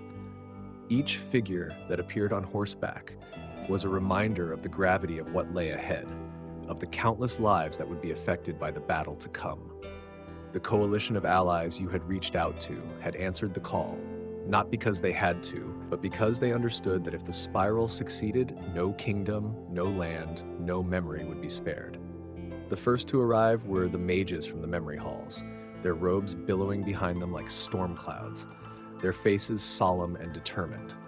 They carried with them artifacts, ancient scrolls, enchanted stones, and talismans, each one designed to protect against the spiral's manipulation of memory. The air around them crackled with power, their presence a promise of strength and knowledge. You greeted them with a nod, feeling the weight of their expertise settle over you. These were the scholars, the ones who knew the most about the spiral's true nature, its origins, and its weaknesses. Next came the warriors, the armored knights from the east, each one a towering figure of strength and discipline. Their swords gleamed in the fading sunlight, and their shields were adorned with the sigils of their houses, symbols of honor, of sacrifice. They had fought in countless battles, but this one was different. This wasn't just about territory or conquest. This was a fight for the very soul of the world. You could feel their presence, the way they stood at attention, eyes scanning the horizon for threats, ever watchful. Last were the survivors, the ones who had lived through the spiral's influence and had managed to retain their sense of self. They were a ragtag group, some wounded, some broken, but all determined to help you finish what had been started. Their stories were a testament to the resilience of the human spirit. They had faced the spiral's erasure, had fought against it with everything they had, and now they were here to ensure that no one else would ever have to face the same horrors. You met with the leaders of each group in the Great Hall, a room that had once been filled with the sounds of laughter and learning, but now echoed with the weight of the task at hand. The room was dimly lit by the flickering light of candles, the shadows of the past pressing in on all sides. It felt like a war room, and for all intents and purposes, it was. The spiral had turned this quiet sanctuary into the heart of a battle that could reshape the world. Tom stood beside you, his face set in a grim expression. "We're ready, Alden," he said quietly. "But are we really ready for what's coming?" You looked out at the assembled forces, the strength of the coalition a beacon in the night. "I don't know if we're ready," you admitted, "but we're as ready as we'll ever be. The spiral has already taken too much from us. This time we take the fight to it." Elira, who had been quietly studying the ancient texts and symbols that had arrived with the mages, spoke up. "I've been analyzing these artifacts," she said, her voice calm but urgent. "They have a connection to the veil, the boundary between our world and the one the spiral comes from. If we can tap into that connection, we might be able to sever the spiral's hold on reality once and for all. But it won't be easy. It will take all of our strength, all of our focus." Corwin, who had been silent until now, looked up at you, his face pale but determined. "And if we fail, if the spiral has already shifted too far into our world?" A heavy silence fell over the room. You knew the risk. The spiral had been shifting, adapting. The longer it was allowed to exist, the more it could manipulate reality. And if you failed, if the spiral succeeded in merging the two worlds, it would mean the erasure of everything. All the people, all the places, all the memories. They would be lost, never to be remembered. But you couldn't afford to think that way. You had already seen too much loss, already felt too much despair. The spiral was going to face its reckoning, and you were going to be the one to bring it. You couldn't allow fear to rule you now. "We can't fail," you said, your voice steady, though you felt the weight of the words pressing down on you. "We won't fail." Tom put a hand on your shoulder. "Then we fight," he said simply, his gaze unwavering. The next few days were a blur of preparation. The warriors trained, honing their skills, testing the wards that had been set up around the school. The mages worked tirelessly, crafting protective spells and artifacts to shield against the spiral's influence. The survivors shared their experiences, teaching the younger students how to recognize the signs of the spiral's manipulation, how to resist it. And you? You kept your focus on the core of the operation, finding the heart of the spiral and severing its connection to this world. As the final preparations were made, you gathered the leaders of the coalition once more. The plan was set. The mages would open the gateway to the spiral's realm, using their magic to stabilize the connection between worlds. The warriors would provide protection, holding off any remnants of the spiral's forces that might try to stop them. And you would lead the charge into the heart of the spiral's power, armed with everything you had, your strength, your knowledge, your identity. "We leave at first light," you told them, your voice resolute. "This ends tomorrow." The night before the battle was quiet. You sat in the Great Hall, the same room where you had once trained your students in the ways of sword and mind. Now it felt like the final chapter of a long, painful story. You stood alone in the center of the room, staring at the empty space where the fire once burned, and you couldn't help but wonder, was this the last time you would be able to stand here? Would this place survive? Would you? You felt Tom approach, his footsteps soft against the stone floor. He said nothing, just stood beside you, looking out at the darkened courtyard. For a long moment, neither of you spoke. But then he broke the silence. "We've come a long way, Alden," he said quietly. "From the first time we picked up a sword to here, to this." You nodded, a faint smile tugging at your lips. "We've come further than I thought we would." Tom chuckled softly. "Guess we didn't let anything stop us, did we?" "No," you agreed, your gaze hardening. "Not this time. This time, we finish it." And with that, you turned to face the new dawn. You didn't know what it would bring, but you knew you were ready. The battle was coming. And this time, you would not just survive. You would win. The sun hung low in the sky, casting long shadows across the courtyard as the first of the Allied forces began to arrive. You stood at the gates of the school, watching the horizon as the riders approached. Each figure that appeared on horseback was a reminder of the gravity of what lay ahead, of the countless lives that would be affected by the battle to come. The coalition of allies you had reached out to had answered the call, not because they had to, but because they understood that if the spiral succeeded, no kingdom, no land, no memory would be spared. The first to arrive were the mages from the memory halls, their robes billowing behind them like storm clouds, their faces solemn and determined. They carried with them artifacts, ancient scrolls, enchanted stones, and talismans, each one designed to protect against the spiral's manipulation of memory. The air around them crackled with power, their presence a promise of strength and knowledge. You greeted them with a nod, feeling the weight of their expertise settle over you. These were the scholars, the ones who knew the most about the spiral's true nature, its origins, and its weaknesses. Next came the warriors, the armored knights from the east, each one a towering figure of strength and discipline. Their swords gleamed in the fading sunlight, and their shields were adorned with the sigils of their houses, symbols of honor, of sacrifice. They had fought in countless battles, but this one was different. This wasn't just about territory or conquest. This was a fight for the very soul of the world. You could feel their presence, the way they stood at attention, eyes scanning the horizon for threats, ever watchful. Last were the survivors, the ones who had lived through the spiral's influence and had managed to retain their sense of self. They were a ragtag group, some wounded, some broken, but all determined to help you finish what had been started. Their stories were a testament to the resilience of the human spirit. They had faced the spiral's erasure, had fought against it with everything they had, and now they were here to ensure that no one else would ever have to face the same horrors. You met with the leaders of each group in the Great Hall, a room that had once been filled with the sounds of laughter and learning, but now echoed with the weight of the task at hand.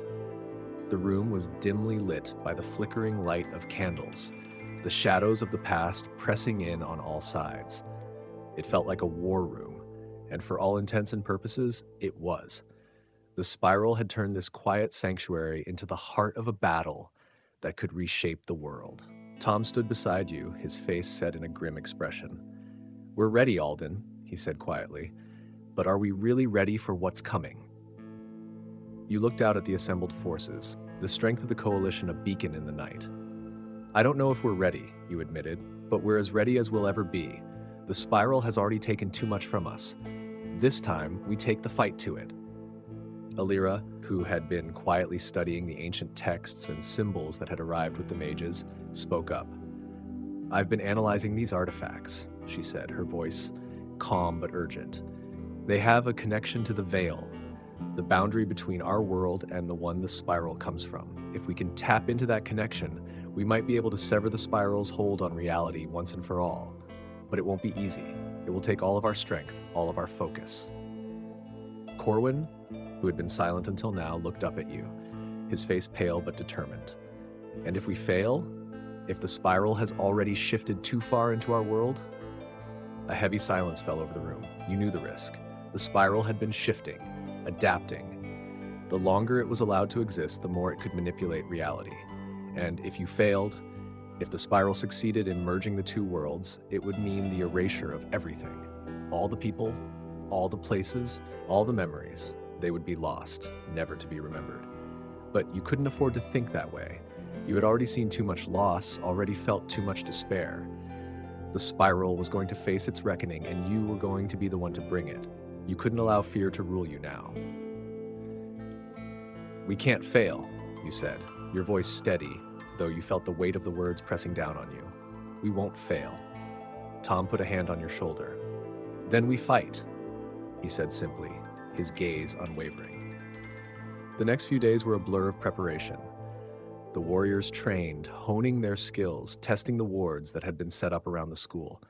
The mages worked tirelessly, crafting protective spells and artifacts to shield against the spiral's influence. The survivors shared their experiences, teaching the younger students how to recognize the signs of the spiral's manipulation, how to resist it. And you? You kept your focus on the core of the operation, finding the heart of the spiral and severing its connection to this world. As the final preparations were made, you gathered the leaders of the coalition once more. The plan was set. The mages would open the gateway to the spiral's realm, using their magic to stabilize the connection between worlds. The warriors would provide protection, holding off any remnants of the spiral's forces that might try to stop them. And you would lead the charge into the heart of the spiral's power, armed with everything you had, your strength, your knowledge, your identity. "We leave at first light," you told them, your voice resolute. "This ends tomorrow." The night before the battle was quiet. You sat in the Great Hall, the same room where you had once trained your students in the ways of sword and mind. Now it felt like the final chapter of a long, painful story. You stood alone in the center of the room, staring at the empty space where the fire once burned, and you couldn't help but wonder, was this the last time you would be able to stand here? Would this place survive? Would you? You felt Tom approach, his footsteps soft against the stone floor. He said nothing, just stood beside you, looking out at the darkened courtyard. For a long moment, neither of you spoke. But then he broke the silence. "We've come a long way, Alden," he said quietly. "From the first time we picked up a sword to here, to this." You nodded, a faint smile tugging at your lips. "We've come further than I thought we would." Tom chuckled softly.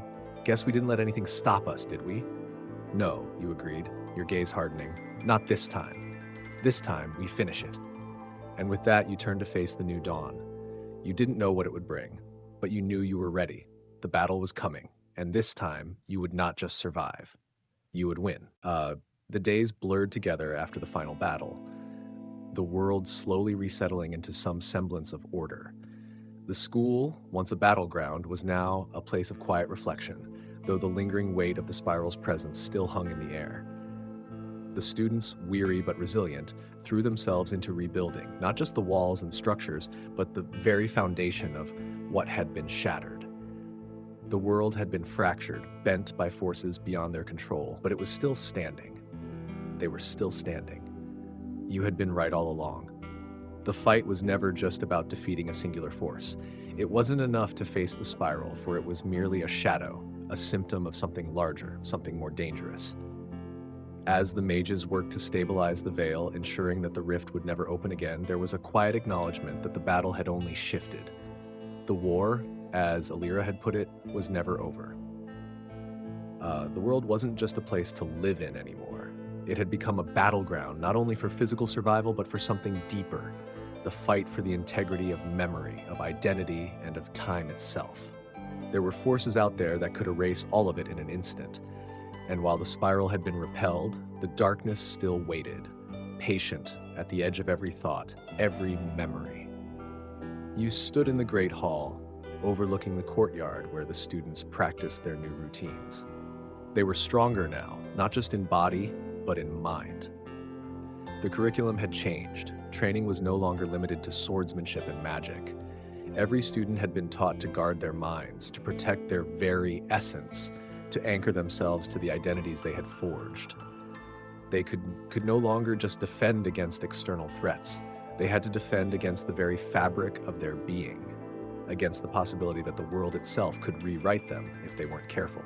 But even with all the preparation, the weight of it pressed down on you. You hadn't felt this kind of anxiety since the spiral had first emerged, when the threat had been clear, when you had a direct target to fight against. Now the enemy was less visible, more insidious. It was the uncertainty of the future, the unknown that loomed over every victory. Tom approached you, his boots tapping softly against the stone floor, his face betraying the same weariness you felt. "You've been quiet," he remarked, his voice casual, but there was an edge to it that made you look up from the scene below. "It's not like you." You didn't immediately respond. Instead, you glanced back at the students below, watching them move in coordinated practice. The sword swings were sharper, the magic flows more controlled, but there was something about the way they moved, a sense of caution in each step, as if they were bracing themselves for something they couldn't see. And that unsettled you. "I'm thinking," you said finally, "about what comes next." Tom joined you at the window, his gaze following yours. "We've fought battles before, Alden. We've faced things that would have broken anyone else. We've survived worse." "I know," you replied, "but what if we haven't faced the worst yet? What if there's something more subtle waiting to tear us apart?" He was silent for a moment. "You think it's still out there?" You turned to face him, locking eyes. "I do. The spiral was just the beginning. We fought it, yes, we stopped it, but what if the real threat isn't something we can see? What if it's something that slips past our defenses, something that changes who we are piece by piece until we're no longer us?" Tom's expression softened. He knew what you were talking about. You had both seen it before. the slow, creeping changes that wormed their way into people's lives, into their minds, until nothing was left but shadows of who they once were. "We've been through hell and back," Tom said quietly. "But you're right. This isn't just about fighting the visible enemy. The real fight is against the unknown, the things that can't be seen or touched, the forces that could rewrite our very memories and leave us wondering if we ever truly existed." You nodded, the weight of his words settling in your chest. The spiral had been a tangible enemy. Its presence had been like a storm you could see gathering on the horizon, its power building until it was too strong to ignore. But now, the storm was gone. But the sky was still heavy, filled with the possibility of another, even greater tempest. "We need to do more than rebuild," you said, your voice firm. "We need to be ready for whatever comes next. We've trained them to fight with their bodies, their magic, their swords. But we haven't trained them for the fight they can't see, the fight that's fought in the quiet moments when nothing seems to be happening." Tom gave you a knowing look. "The fight within." "Exactly," you said. "The spiral was powerful because it didn't just attack the body, it attacked the mind. It erased people's identities, turned them into things they weren't. It twisted memories, made them doubt their very existence. If we don't prepare them for that, we're just waiting for the next threat to come in and do the same thing. It could be anything, another force, another darkness, but if we don't guard against it, it will slip through." Alira approached then, her face drawn with exhaustion but her eyes sharp. "You're right," she said, her voice steady. "The spiral was the first wave, but it won't be the last. There's a kind of erosion that's happening, Alden. It's not just physical. It's mental, emotional. It's happening right now in small ways, and we need to be vigilant." You turned to her, your mind racing. How do we fight something like that? How do we teach them to protect themselves against something they can't even see? Alira's expression softened. "We teach them how to hold on to themselves, to their memories, to their identities. We make sure they understand that it's not just their bodies they need to defend, it's their hearts, their souls, the part of them that the spiral couldn't touch because they knew who they were, deep down." It was simple, but it was the key. You couldn't fight this threat with swords or spells. You couldn't simply destroy it with brute force. What you could do was make sure that when the next wave came, your students, your people would stand firm, anchored in who they were, in what they had become, and in the knowledge that their memories, their identity, was theirs to control and no one else's.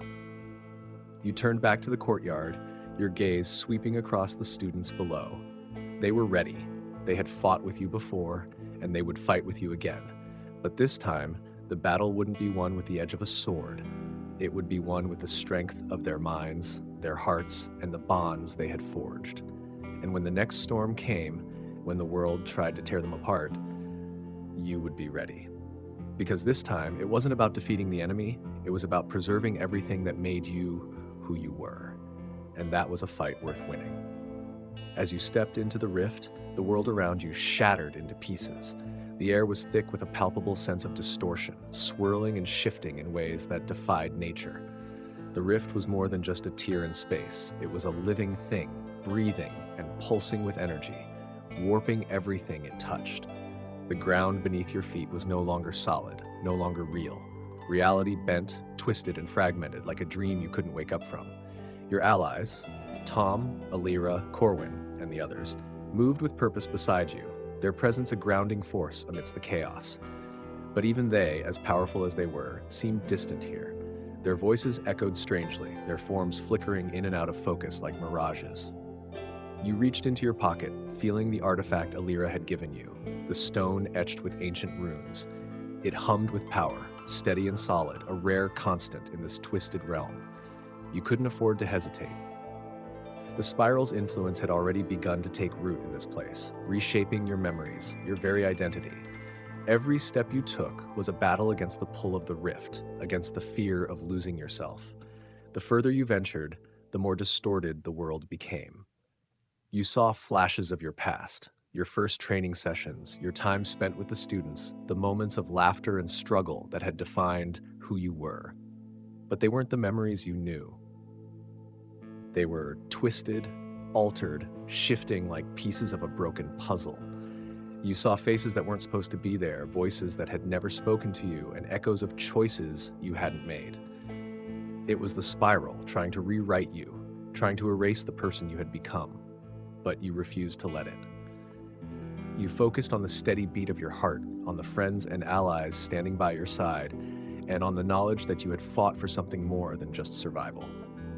You had fought for truth. You had fought for the memories that made you who you were. Keep moving, you whisper to yourself, forcing your legs to keep walking despite the distortion in the air. We're not stopping. We won't forget. Tom's voice cut through the distortion, steady and sure. Alden, we're almost there. We can't let this place break us. You nodded, focusing on his voice, grounding yourself in the reality of his presence. He was right. This place was meant to disorient, to confuse, to make you doubt everything. But you wouldn't let it. Not now. Not when everything you had fought for was at stake.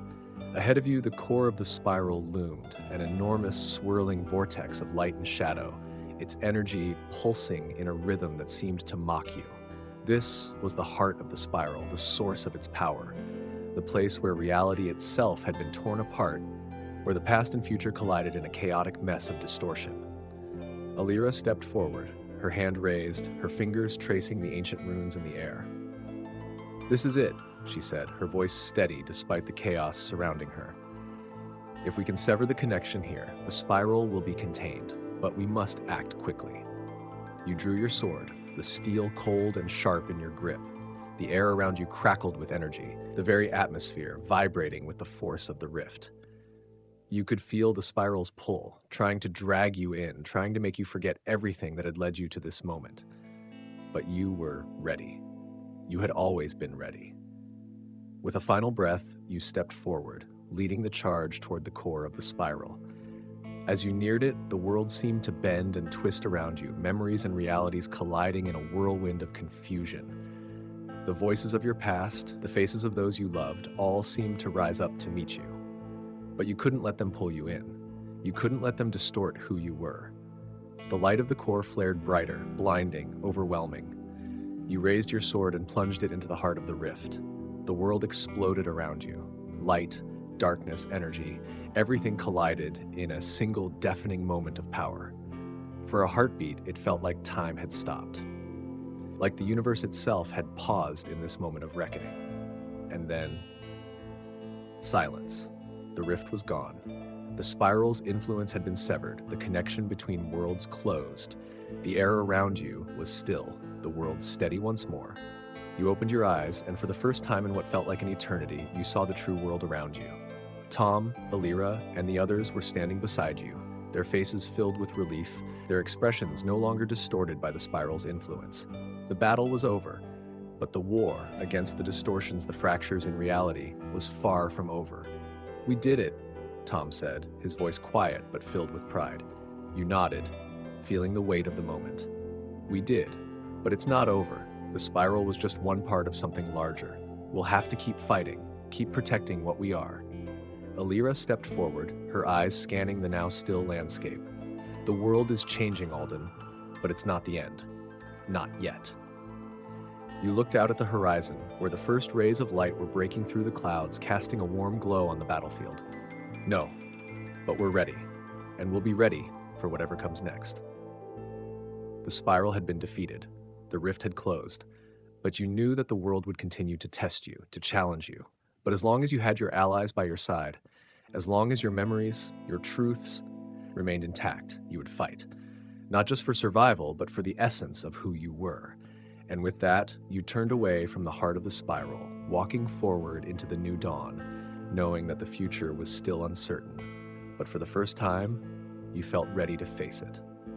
As the memory hall took shape in the center of the school, a sense of quiet purpose began to settle over everyone involved. The stone walls, engraved with runes and symbols of protection, rose steadily, like the spine of a world that had once been shattered but was now coming back together.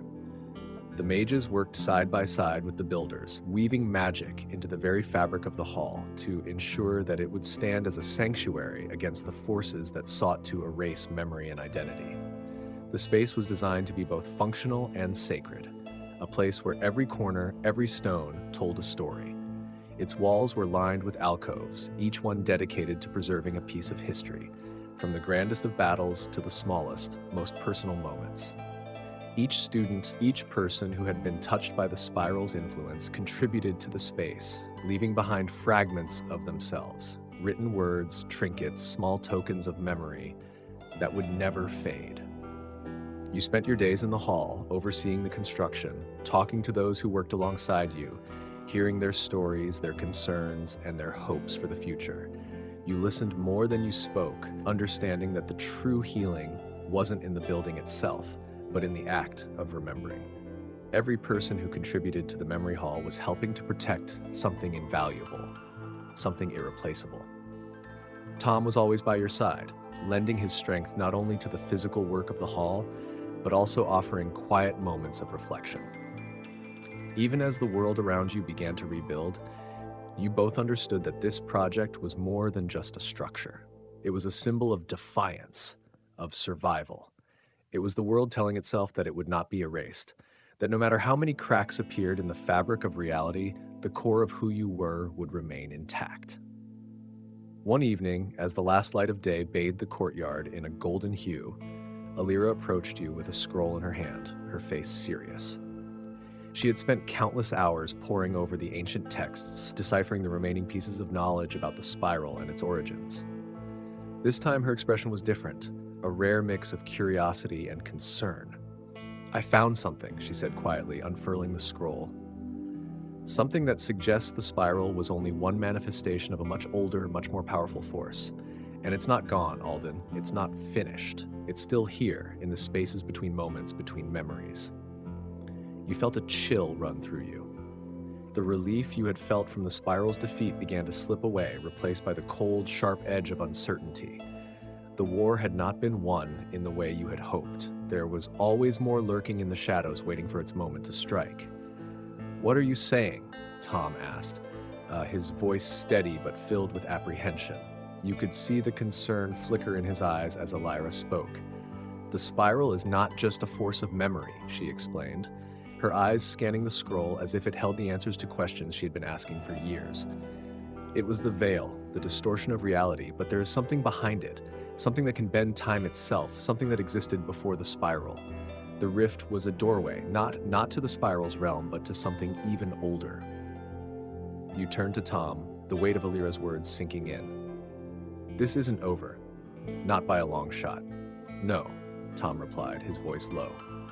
"We've been fighting shadows, and now we're learning that the darkness has more than just one form." But just as quickly as the weight of that realization settled over you, there was a spark of something else, something deeper. The work you had started, the Memory Hall, had given people something more than just a refuge. It had given them a place to stand, a place to remember who they were and what they had fought for. And as long as that space existed, it would serve as a shield against whatever came next. "We have time," you said, the resolve in your voice firm. "We've already fought through the worst of it. The spiral, the rift, they tried to rewrite us, but they didn't succeed, and they won't. We have our memories, our stories. We have each other." Alira nodded slowly, her eyes intense. "We'll need to strengthen the hall. We need more protection, more knowledge, and we need to stay vigilant." You looked out across the school at the students, the mages, the survivors who had gathered to rebuild this world. For all the uncertainty that lay ahead, you realized that there was something more valuable than the fight itself. There was the fight for identity, for memory, and for a future that no one could take away. "The world isn't fixed yet," you said, turning back to Tom, who was watching you with quiet understanding. "But we're still here, and as long as we are, we'll protect it, no matter what comes."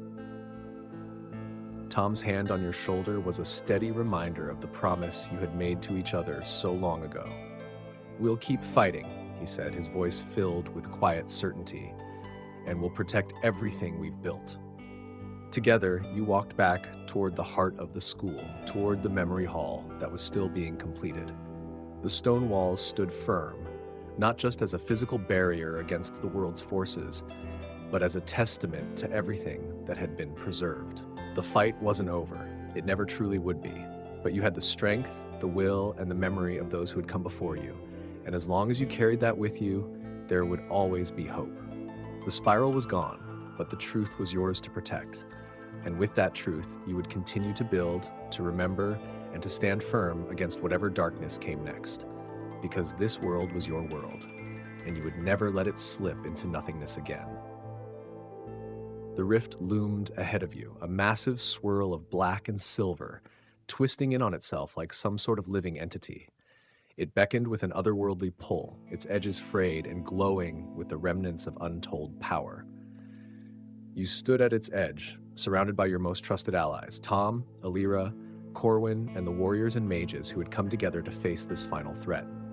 The air around you vibrated with the crackling tension of what was to come. This was it, the culmination of everything you had fought for. The spiral may have been weakened, but it wasn't truly gone. Not yet. The rift was still open, still a breach in the fabric of reality that threatened to spill forth something far darker than anything you had encountered. For a moment, the world seemed to hold its breath. You felt it in the pit of your stomach, a sharp sense of foreboding. It wasn't just fear. It was the weight of everything that had come before. The sacrifices, the battles, the endless nights spent trying to hold together the remnants of a world on the brink of collapse. And now, here you stood, ready to face the heart of the spiral, the place where all of its power, all of its corruption, had first bled into this world. This is the only way, you murmured to yourself, almost as if trying to convince your own doubts. We destroy the source, or we lose everything. Tom was at your side, his presence steady and unwavering. He could feel it too, the tension, the unspoken understanding that there was no going back, no second chances. This was it.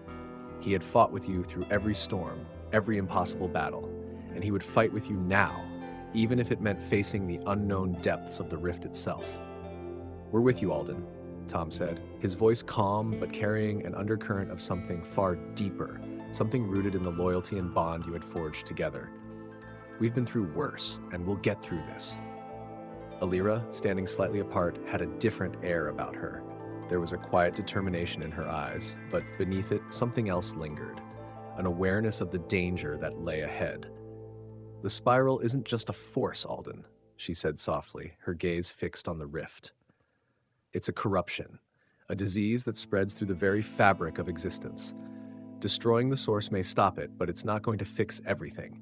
There will be scars, memories that can never be restored, lives lost that can't be brought back. You turned to her, a weight settling deeper in your chest. Her words weren't just a warning. They were the reality you had already accepted.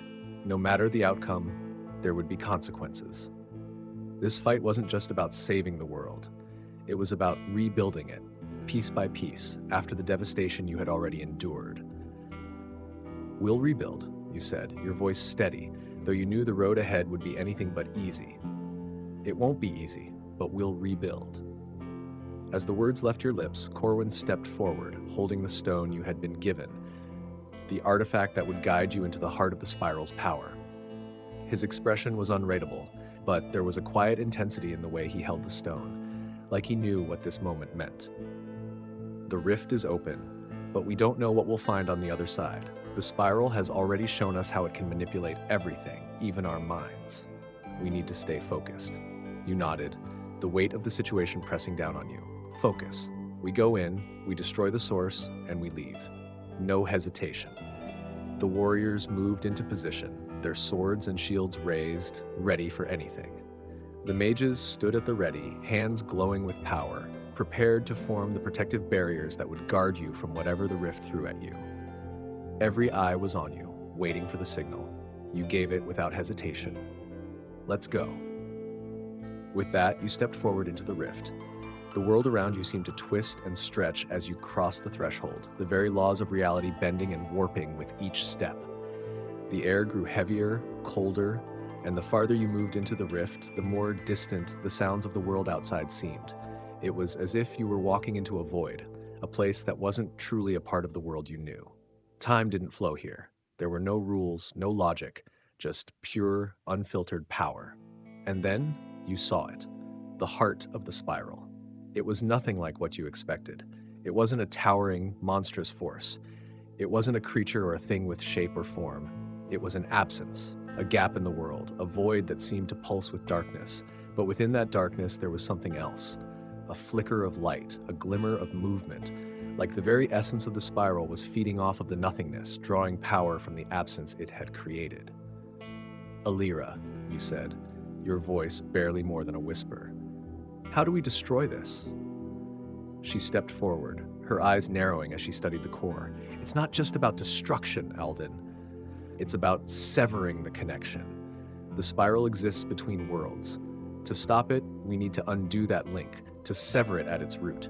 If we can do that, it will be like pulling the thread from the very fabric of reality."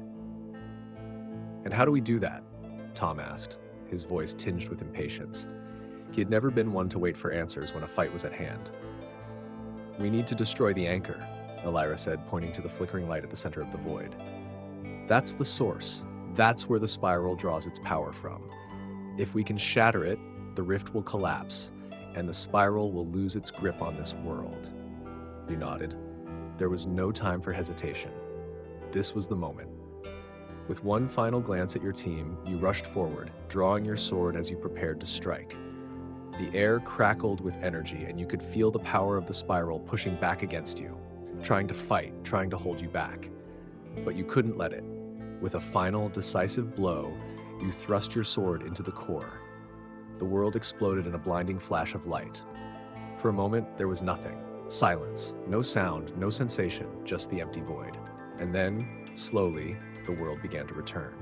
The rift, once an open wound in the fabric of reality, began to close, its edges curling inward like a wound healing. The weight of the darkness that had threatened to consume everything began to lift. The spiral's power began to fade, its presence slowly dissipating, leaving only the echoes of its influence behind.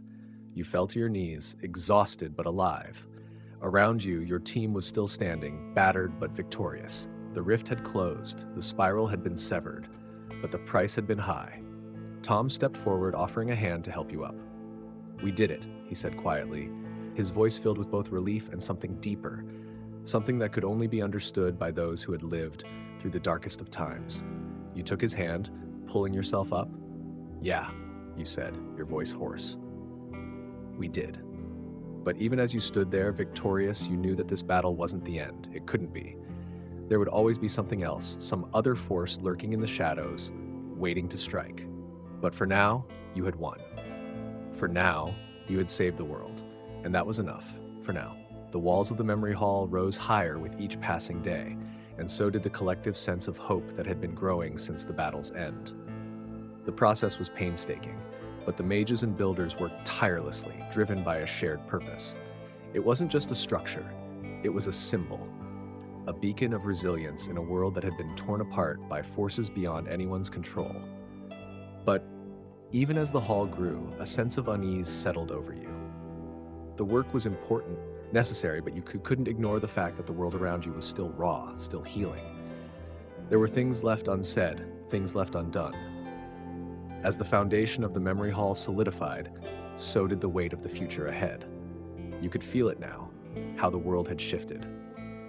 The spiral may have been defeated, but the scar it left wasn't going to disappear overnight. You knew that better than anyone. The very air around you seemed to hum with the tension of something not quite finished. The spiral's defeat had been a victory, yes, but a victory that hadn't come without sacrifice. Standing in the center of the construction site, you surveyed the work, the hustle and bustle of your people, warriors, scholars, mages, all working in unison, determined to create a place where memory itself could be protected, where no one would ever forget who they were or what they had fought for.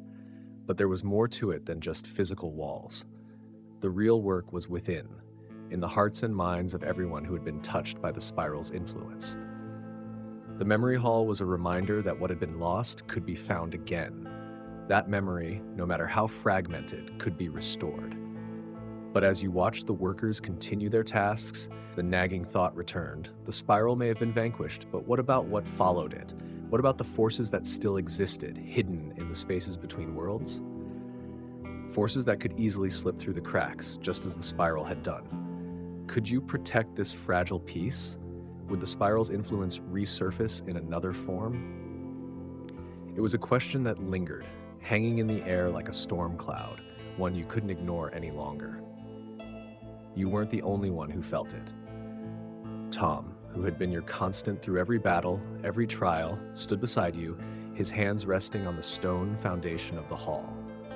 "It's strange," he said quietly, his voice carrying a weight that matched the heaviness in the air.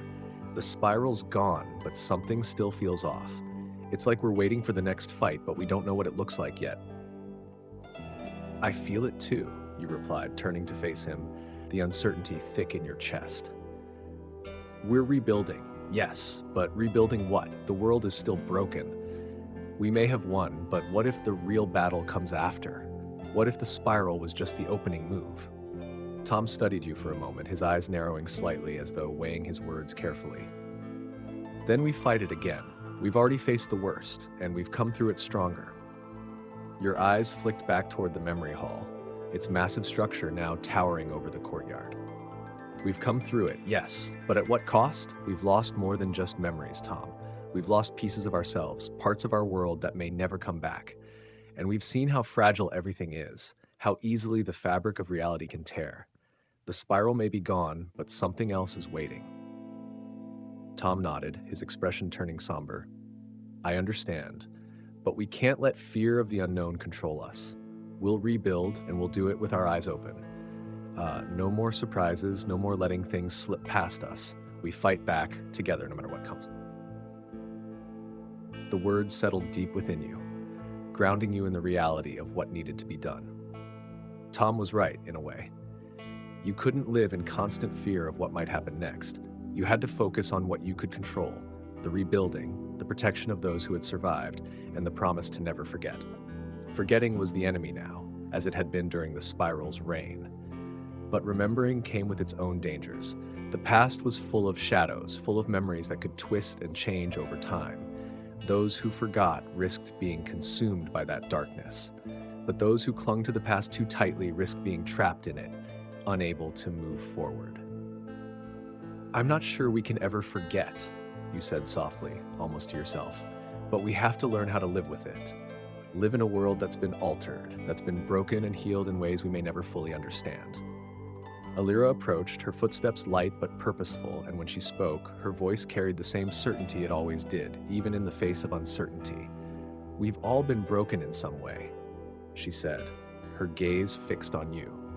"The spiral tried to erase us, tried to steal our memories and our very identities, but we're still here, and we're still whole in ways that matter." You turned toward her, the weight of her words sinking in. She was right. You were whole, even if the world felt cracked, even if it felt like pieces of you had been stolen away in the chaos. The fight wasn't just about survival. It was about coming out the other side with the will to keep moving forward, to keep remembering. It was about the strength to rebuild, not just with stone and magic, but with the knowledge that the past, no matter how broken, was part of who you were.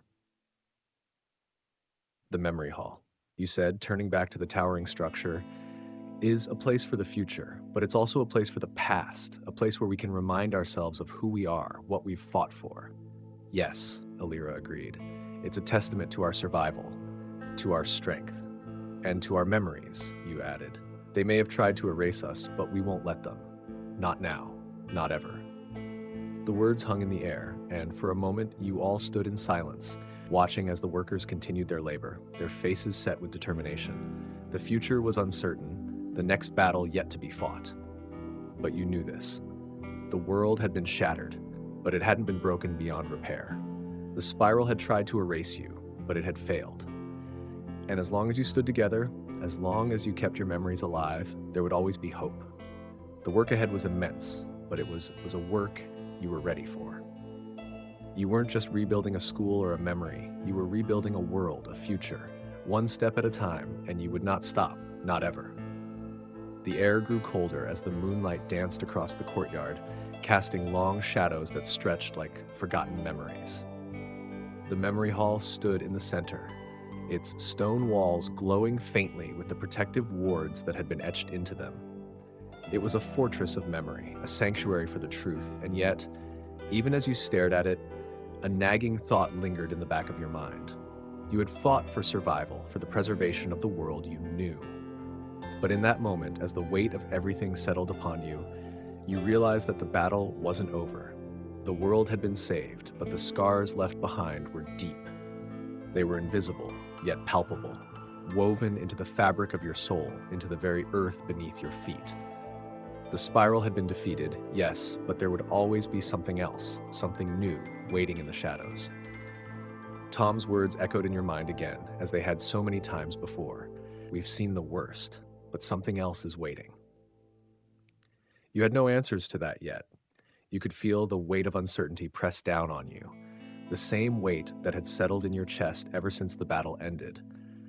The victory had been hard won, and even as you stood there, surrounded by the people you had fought for, you couldn't shake the feeling that something was still lurking. Something deeper, something older. But even with that lingering doubt, you knew what needed to be done. The world was rebuilding, piece by piece. The survivors were learning how to live again. They were remembering, they were creating, and they were teaching the next generation the importance of preserving what had come before. As you walked through the halls of the school, you saw the change. The survivors weren't just existing anymore. They were thriving. Warriors who had fought beside you now taught others how to fight, not just with weapons, but with their minds. Mages who had once been focused on destruction now worked to protect, to shield against the forces that could distort reality. Scholars who had once sought knowledge now worked to safeguard it. The memory of what had been lost, of what had almost been erased, was now embedded in the very fabric of the school. The memory hall would stand as a testament to all that had been fought for and won. It was a place for the future, but also a place for the past. A sanctuary for those who wanted to remember and for those who needed to hold on to who they were. But you couldn't shake the feeling that the war for truth had only just begun. You spent more and more time in the memory hall, walking its halls late into the night, trying to quiet the storm inside your mind. The weight of the spiral's influence still lingered, and while the world was healing, there was still a sense of fragility in the air, like the ground beneath you was still settling. That night, as you stood in the center of the hall, staring up at the walls that had been carefully carved with the stories of those who had fought beside you, Alira approached. She had been working tirelessly with the mages, weaving protection into the very stone, ensuring that the hall's wards would withstand any attempt to breach them. "You're thinking about it again," she said, her voice soft but firm. Her eyes, though weary, were filled with resolve. "Alden, you know as well as I do that what we've done is important, but the work doesn't stop here." You looked at her, the weight of your thoughts pressing down on you. "I know, but something's still out there. I can feel it. It's not over." Alira's gaze softened, and for a moment she was just a friend, a fellow survivor of a war that had changed everything. The spiral was a symptom, Alden. The forces we're facing are older, deeper. We've done our part to protect what we can. Now it's up to the next generation to learn from our mistakes. The truth of her words settled over you like a heavy cloak. The world had been saved, yes, but it wasn't just about survival anymore. It was about ensuring that the mistakes of the past didn't repeat themselves. It was about making sure that the next generation learned how to protect the truth, how to defend the things that made them who they were. "We'll teach them," you said, your voice steady now. "We'll make sure they never forget." Alira nodded, the determination in her eyes matching your own. "We'll protect them, and we'll make sure that nothing ever erases our memories again." But even as she spoke those words, you couldn't shake the feeling that the world you had fought for, this fragile peace, wasn't meant to last. You had seen the worst, and while you had survived, you couldn't ignore the fact that something else was waiting. Something darker. But for now, you had won. You had secured the truth, the memories, the very essence of who you and your people were, and you would fight to preserve it for as long as you could. The future was uncertain, but you knew one thing for sure. You wouldn't stop fighting. Not until every last piece of what had been lost was remembered. And not until every story, every triumph, and every lesson was protected from those who would seek to erase it. You had already fought for this world once, and you would fight for it again as many times as it took. Because the truth, The truth of who you were was worth fighting for. And as the moonlight bathed the memory hall in its soft glow, you stood there, resolute. The battle for survival had been won, but the battle for memory, for truth, was just beginning. The weeks that followed the completion of the memory hall were a strange blend of peace and tension. The world had changed, and as the hall stood tall against the darkening skies, it felt like a beacon of hope in a land that had been ravaged. The mages continued their work, fine-tuning the wards that protected the very essence of memory, ensuring that nothing, no force, no entity could slip past and rewrite what had been. But the truth, the raw, uneasy truth that simmered just beneath the surface, remained. The spiral had been a tangible enemy, a force you could strike at, a presence you could push back against. But the aftermath of such a war was never as simple as victory or defeat. It was the aftermath that you feared more, the lingering aftermath where the cracks in the foundation could still grow. The world, despite the victories won, was fragile. The truth of that fact became more apparent each passing day. You had been walking the halls of the school more frequently, pacing in quiet thought as you reviewed the progress of your people. They were rebuilding, yes, but so much of what had been torn away still hung in the air like a fog, unseen but impossible to ignore. The students were learning, growing, but there was always that feeling lingering in their eyes, the knowledge that something greater still waited, just beyond the horizon. They didn't say it, but you could see it in the way they held their heads a little higher, the way they trained harder than ever before. They were preparing for the inevitable, the moment when the fragile peace they had fought for might break. As you made your way through the courtyard, you caught sight of Tom, who was standing near the entrance of the hall. He had been unusually quiet lately, his usual light-hearted demeanor gone. His eyes, though still full of that steady determination, were clouded with something you couldn't quite place. He had been with you through every challenge, every impossible battle, but now, as you watched him, you realized that this battle, this internal one, was something you couldn't fight for him. You'd both been through hell, but even the strongest couldn't carry the weight of it all forever. You approached him slowly, your boots clicking softly against the stone as you drew nearer. He didn't turn to face you, his gaze focused on the hall's towering walls. "Alden," he said without looking at you, "it feels like we're standing on the edge of something again, doesn't it?" You nodded, a lump forming in your throat. "I've felt it too," you said quietly, standing beside him. "The world is healing, but there's something beneath the surface. It's not over. It can't be." He sighed, a sound filled with the weight of everything that had happened. "It's not just the spiral that worries me. It's what it left behind, the things it exposed. I've been thinking about what we're rebuilding, and I can't shake the feeling that this isn't the last fight we're going to face. Whatever the spiral was, it's part of something bigger, something older." His words echoed in your mind. Something older. You had always known that the spiral was merely a piece of a larger puzzle, but hearing Tom articulate it like that sent a shiver down your spine. The spiral had been powerful, yes. It had corrupted, erased, rewritten the very fabric of reality itself. But Tom was right. It was just one manifestation of a much deeper force. The spiral was not the beginning. It was only a symptom of something that had been lurking, unseen, for longer than anyone could imagine. "We've barely begun to understand what we're really up against," you said, your voice carrying the weight of that realization. "The spiral tried to break us. It tried to erase everything we knew. And for a moment it almost succeeded, but it didn't win. And we can't let whatever is out there do it again." Tom finally turned to face you, his expression resolute. "So what do we do now, Alden? Do we keep building walls, keep fighting battles we don't fully understand?" You took a deep breath, the weight of the future pressing down on you.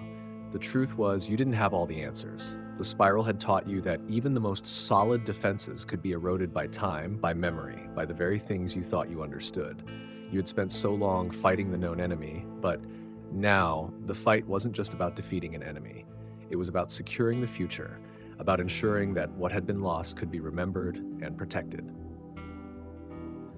"We keep going," you said firmly, "but we don't just build walls. We build strength. We build knowledge. We make sure the next time something like the spiral comes, we're ready." We teach the future how to protect themselves, not just with magic or weapons, but with memory, with the truth of who they are.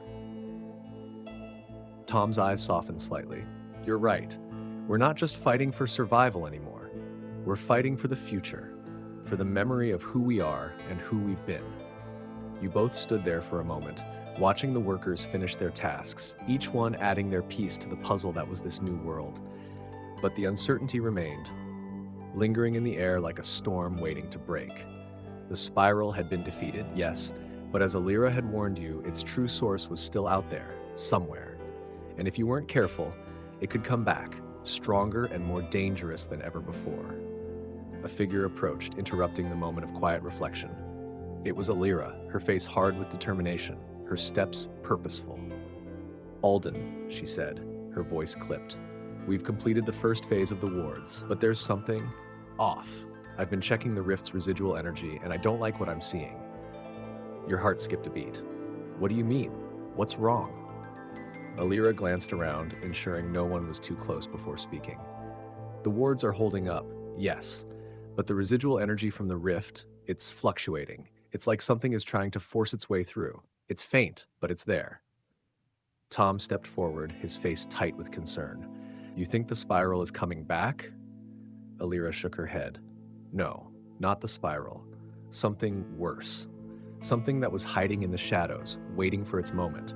I don't know what it is yet, but it's stronger than anything we've faced before. And if we don't stop it now, we'll lose everything we've rebuilt. The world seemed to shift beneath your feet. The victory you had fought for, the peace you had barely allowed yourself to feel, suddenly seemed fragile again. The memories of the spiral's terror, of the countless sacrifices made, rushed back, and with them, the realization that the battle was far from over. We'll stop it, you said, your voice filled with a new, cold resolve. Whatever it is, we face it together. We don't stop fighting. Tom placed a hand on your shoulder, his grip firm. We'll do this, together.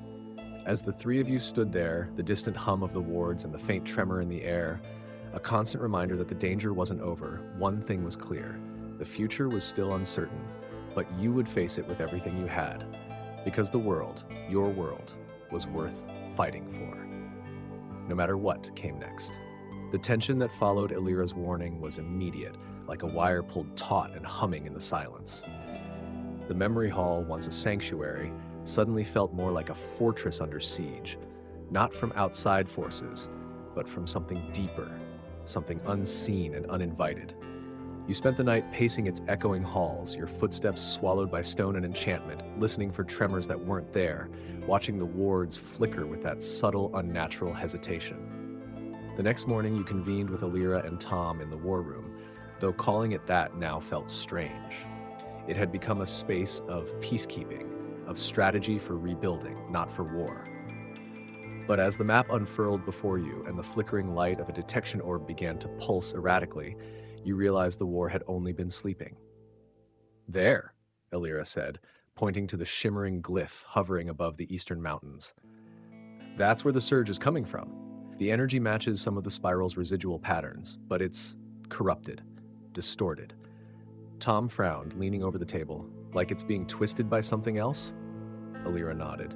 Yes, something older. It's as if the spiral was a vessel, and now the thing that filled it is trying to spill over.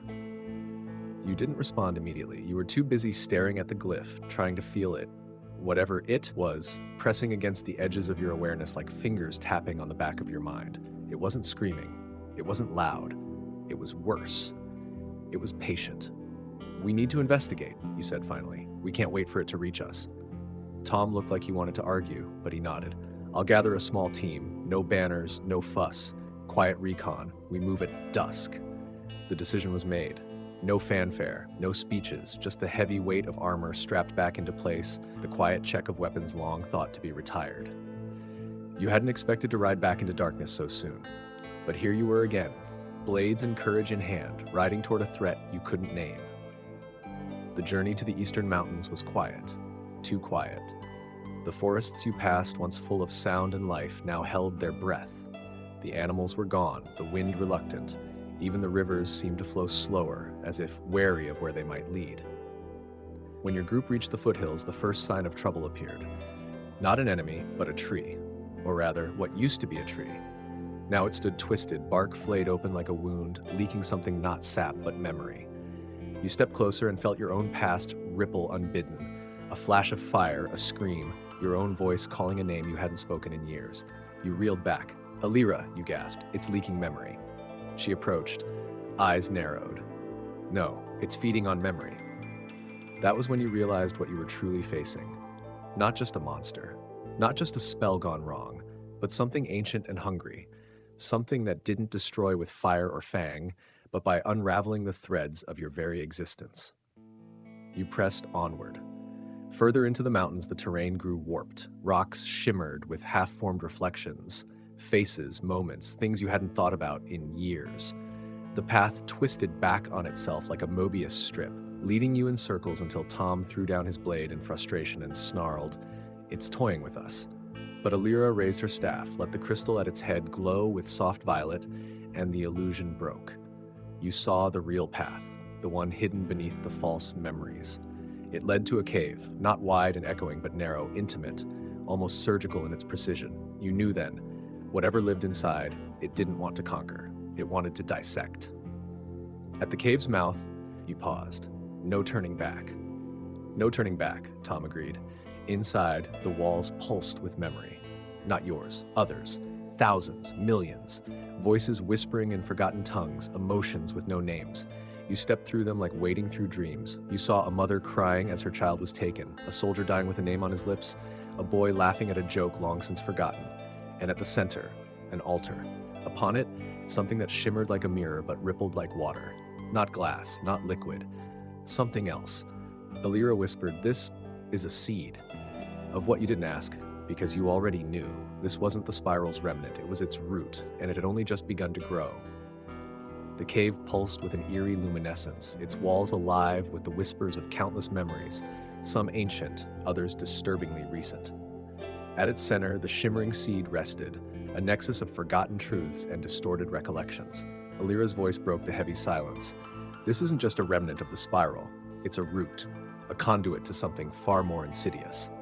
Tom stepped closer, his gaze fixed on the seed. "If this is the source, we need to understand its purpose. Why here? Why now?" As you reached out, your fingers mere inches from the seed, a sudden jolt of energy surged through the air. Visions flooded your mind. Cities crumbling, skies darkening, and a cacophony of voices, echoing a singular message. "Remember us." You staggered back, the weight of the visions pressing down on you. Alira steadied you, concern etched across her face. "It's feeding on collective memory, drawing strength from what's been forgotten." Tom's jaw tightened. "Then we need to sever its connection. If it thrives on forgotten memories, perhaps recalling them can weaken it." Alira nodded. "We must confront our pasts, bring them to the forefront, and deny this entity its sustenance." The journey back to the memory hall was somber. Each step felt heavier, burdened by the revelations from the cave. Upon arrival, you convened with the scholars and mages, sharing your findings. The consensus was clear. The seed represented a threat that could not be ignored. Preparations began immediately. The memory hall's archives were opened, and citizens were encouraged to share their stories, to remember and document. The act of collective remembrance became a weapon against the encroaching darkness. Days turned into weeks. The once dormant hall buzzed with activity as tales of joy, sorrow, triumph, and loss filled its chambers. The seed's influence waned, its glow dimming with each memory reclaimed. One evening, as the sun dipped below the horizon, casting golden hues across the land, Alira approached you. "The seed's power is diminishing, but it's not gone. We need to confront it directly to ensure it cannot regenerate." You, Alira, and Tom returned to the cave, armed not with weapons, but with memories. As you recounted tales of the past, the seed trembled, its form destabilizing. With a final, unified declaration of remembrance, the seed shattered, its remnants dissolving into the ether. The cave fell silent. The oppressive weight lifted, replaced by a profound sense of peace.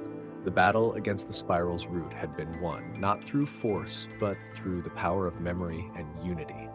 As you emerged from the cave, the stars above shone brighter, a testament to the resilience of those who choose to remember. The cave was silent now, its walls no longer pulsing with the eerie glow of stolen memories. The shattered remnants of the seed lay scattered across the stone floor, dissolving into the ether like mist under the morning sun.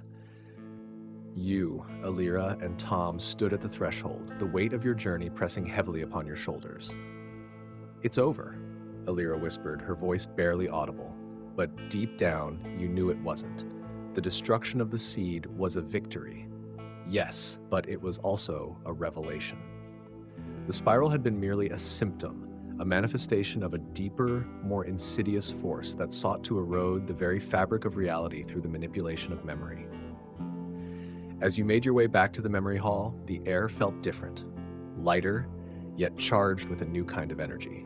The people greeted you with smiles and cheers, unaware of the true nature of the threat that had loomed over them.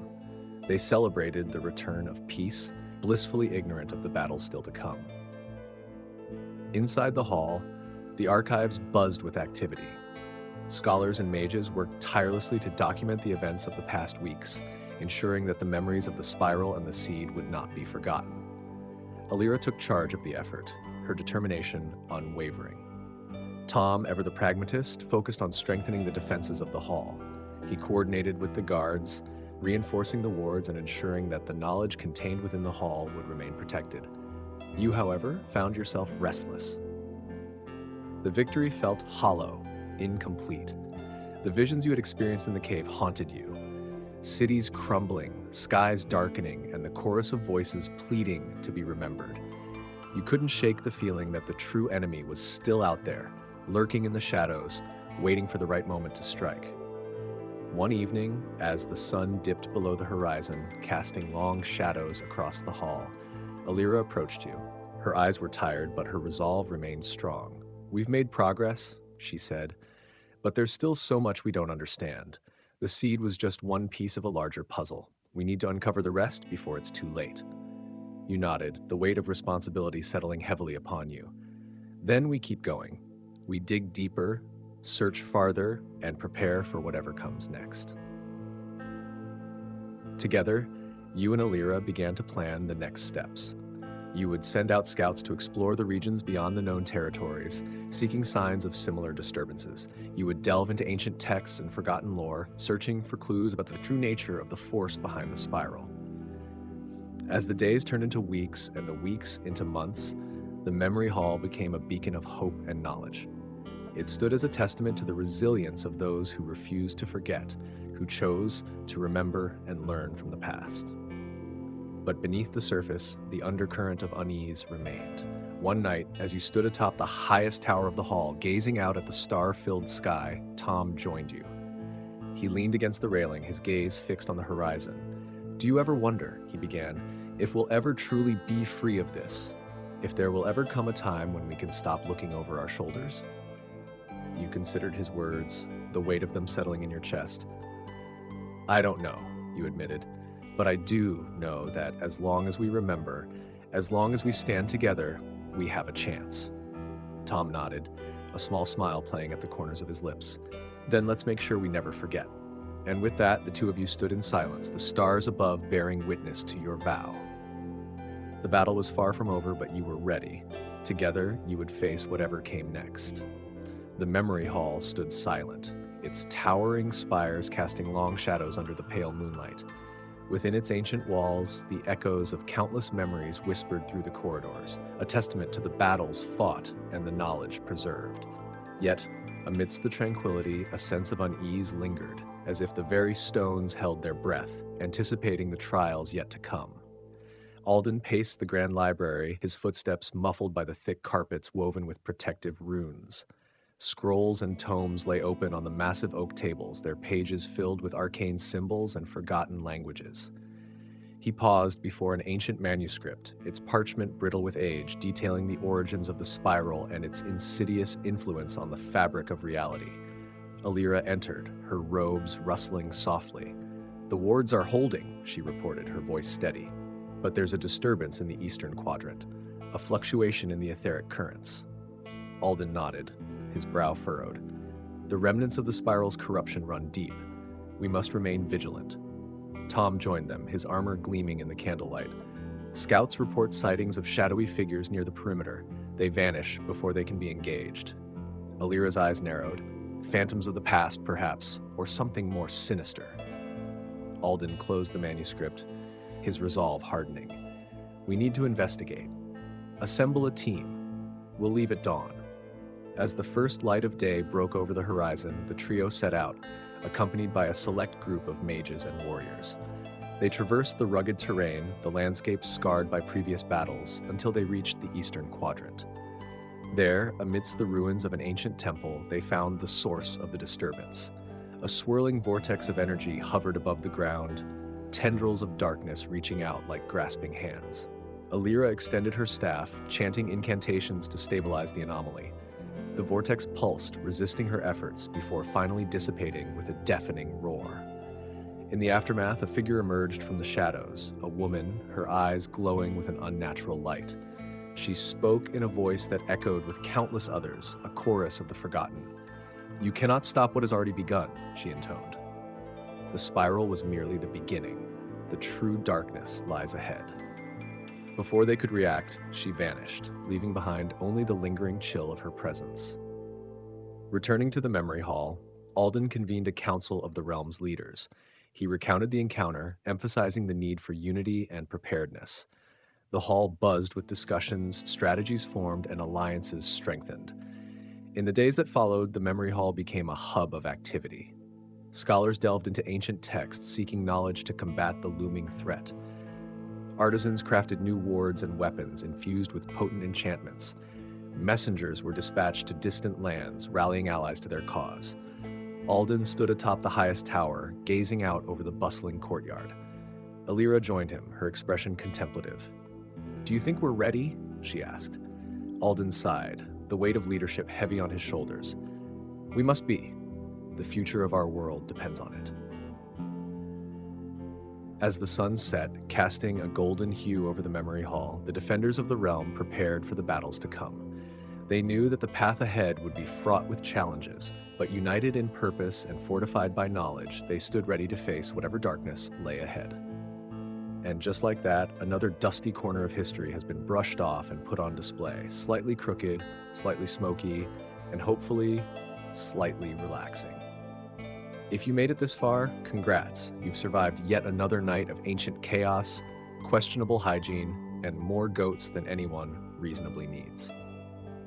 Now, before you drift off completely or sprint to Google something you wish you hadn't visualized, I've got a small favor to ask. Drop a comment below. Tell me where in the world you're watching from and what ungodly hour it is. It's always amazing to see how far this little history rabbit hole reaches. If this bizarre bedtime tale brought you a chuckle, a gasp, or a "what the heck did I just listen to?" hit that subscribe button. Not out of obligation, but because tomorrow's story might just be weirder. And trust me, it will be. So until next time, keep your linen dry, your sandals tight, and your expectations historically low. This is Sleepori, signing off. Good night, sleep tight, and may your dreams be slightly more hygienic than what we just described. See you in the next tale.